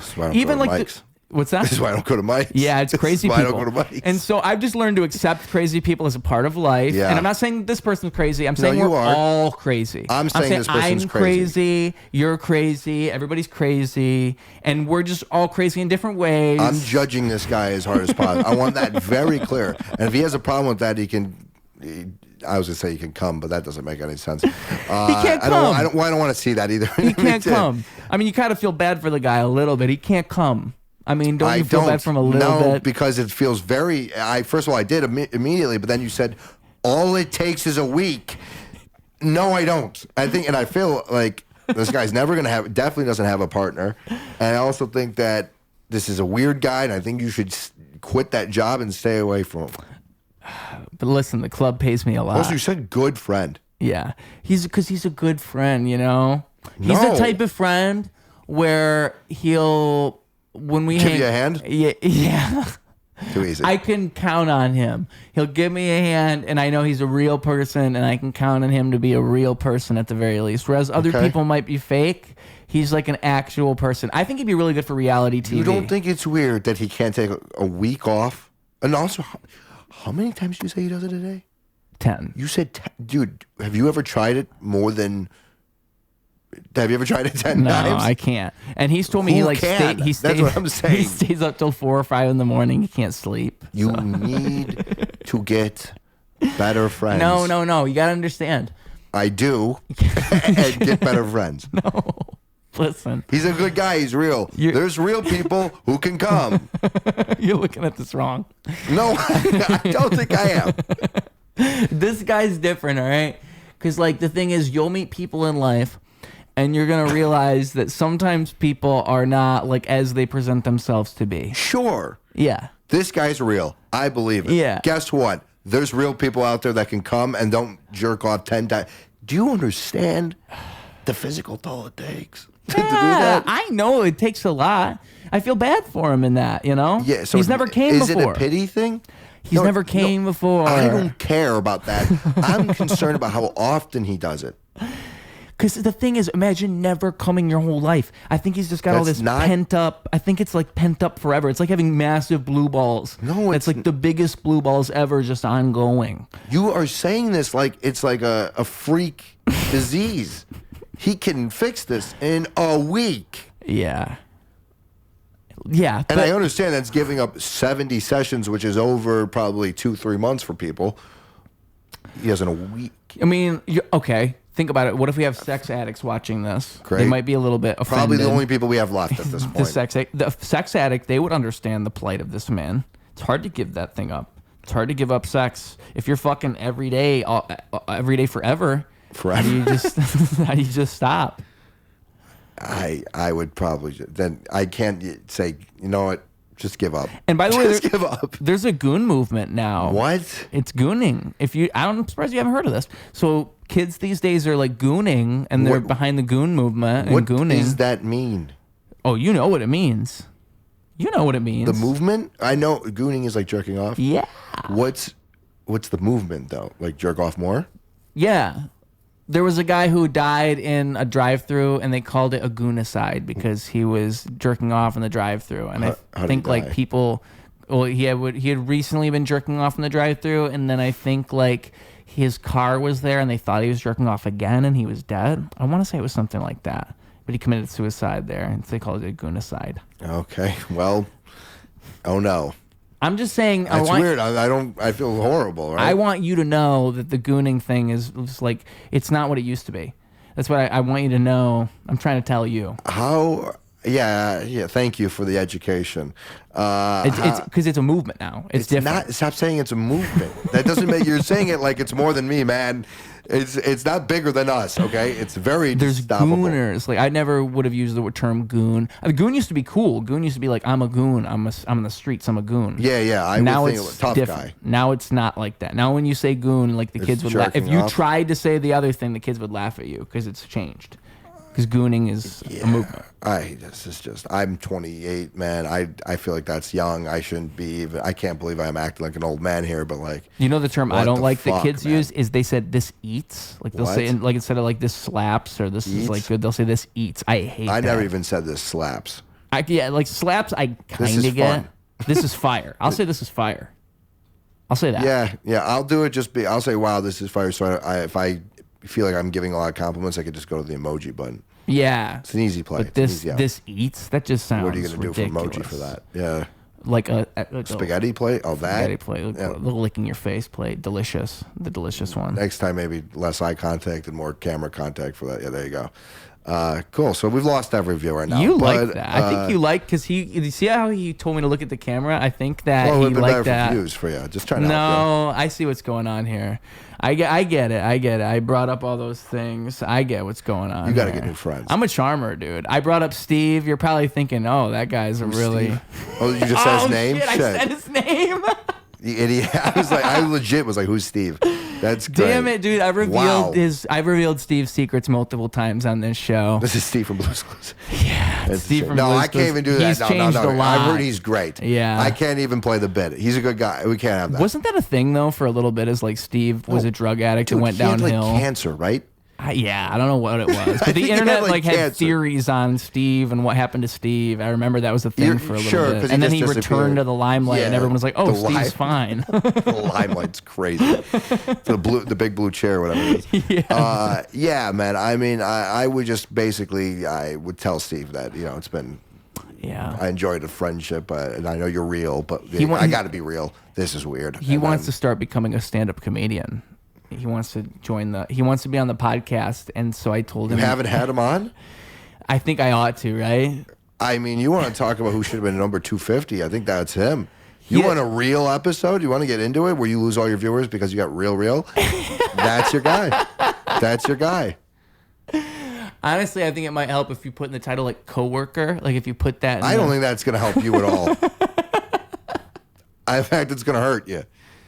You know who you should introduce him to? I think your sister would be a real nice friend for him. No, he's gay. Steve's gay. I mean, you want to talk about a fucking... How do you not...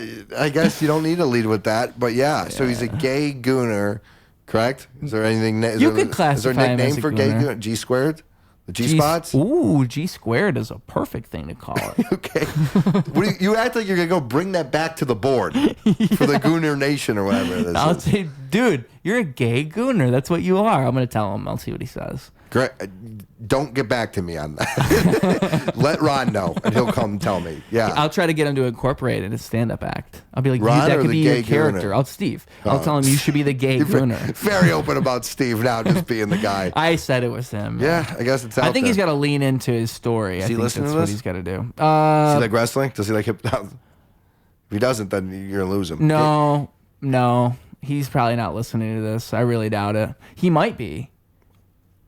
I don't know him, man. I don't know. Don't look at me like. Wouldn't that be crazy? I don't know. He is. Sure. I don't know this guy. I mean, maybe he is. If he is, that would be cool. If not, he's probably jerking off. If not, or probably both. He's probably just two guys talking a podcast. That sounds like right up his alley. He would be jerking off to this. Yeah. I tried to show him a couple episodes, and he's like, his only comments were about my fashion. He was like, "Oh, I don't like what you're wearing in this one. Oh, I don't like what you're wearing in this one." Okay, that's a good gay reaction. I actually, but I just kind of accepted it. I was like, "Steve, I'm not really showing you for the fashion. Like, I'm not taking it." That's great. That's so good. Yeah, I was just seeing if you thought it was funny, but yeah, I didn't really think about it. Yeah, that's okay. Great. So I'm not going to keep you forever. I could talk forever. Yeah. So one more time, we're going to cut all that. But I should say one more time, send it home. The comedy competition, you could win money. This guy is at the helm of it with Ron Bloom. Two fantastic people happening within 1 week. Going to happen really soon. March 12th. Going to laugh so hard on March 12th. Laugh, man. You're going to laugh so hard, you'll go mad. There it is. You'll go crazy. You're going to develop a disease. So, that some people everyone's call going to leave healthy. Laugh We're all happy. madness. You might get laugh madness while you're there. Yeah, but you're going to leave healthy. Nope, no diseases. Everyone is going to be healthy. Everyone is going to be happy. It's called Laugh Madness, March 12th. Woody's in Old Town. If you can't find me there, which you will, because I'll be there. Ron Bloom will be there. We're going to have a lot of guest judges. We're going to have some free shots. People like to drink, so free drinks passed out. Shots. That's what Am I supposed to do everybody? I thought you were going to go, everybody. You could, but you missed the cue. So. I thought it was you who was going to. Either way, we're going to have a great time. And then I am doing some shows. We got some May dates, some July dates, but I'll get those posted at Nick Hanek Comedy on Instagram, Comedy Collision, YouTube, Spotify, podcast, wherever. Thank you, brother, for having me. This was so much fun. If you say your name fast enough, it sounds like you're saying you're Nick Cannon. Yes. Have you ever heard that before? Like if you say, "Hey, I'm Nick Hanek." Yeah, I've heard that. It kind of just sounds like you say you're Nick Cannon. Nick Hanek. I don't have any kids. I sadly did not fuck Mariah Carey. And Nick Hanek on Instagram. Nick Hanek Comedy on Instagram. Go check it out. Yeah. And you have not fucked Mariah Carey. Not yet. He has not yet. Nick Hanek Comedy, Laugh Madness, amazing things, amazing times that have been had here on this show known as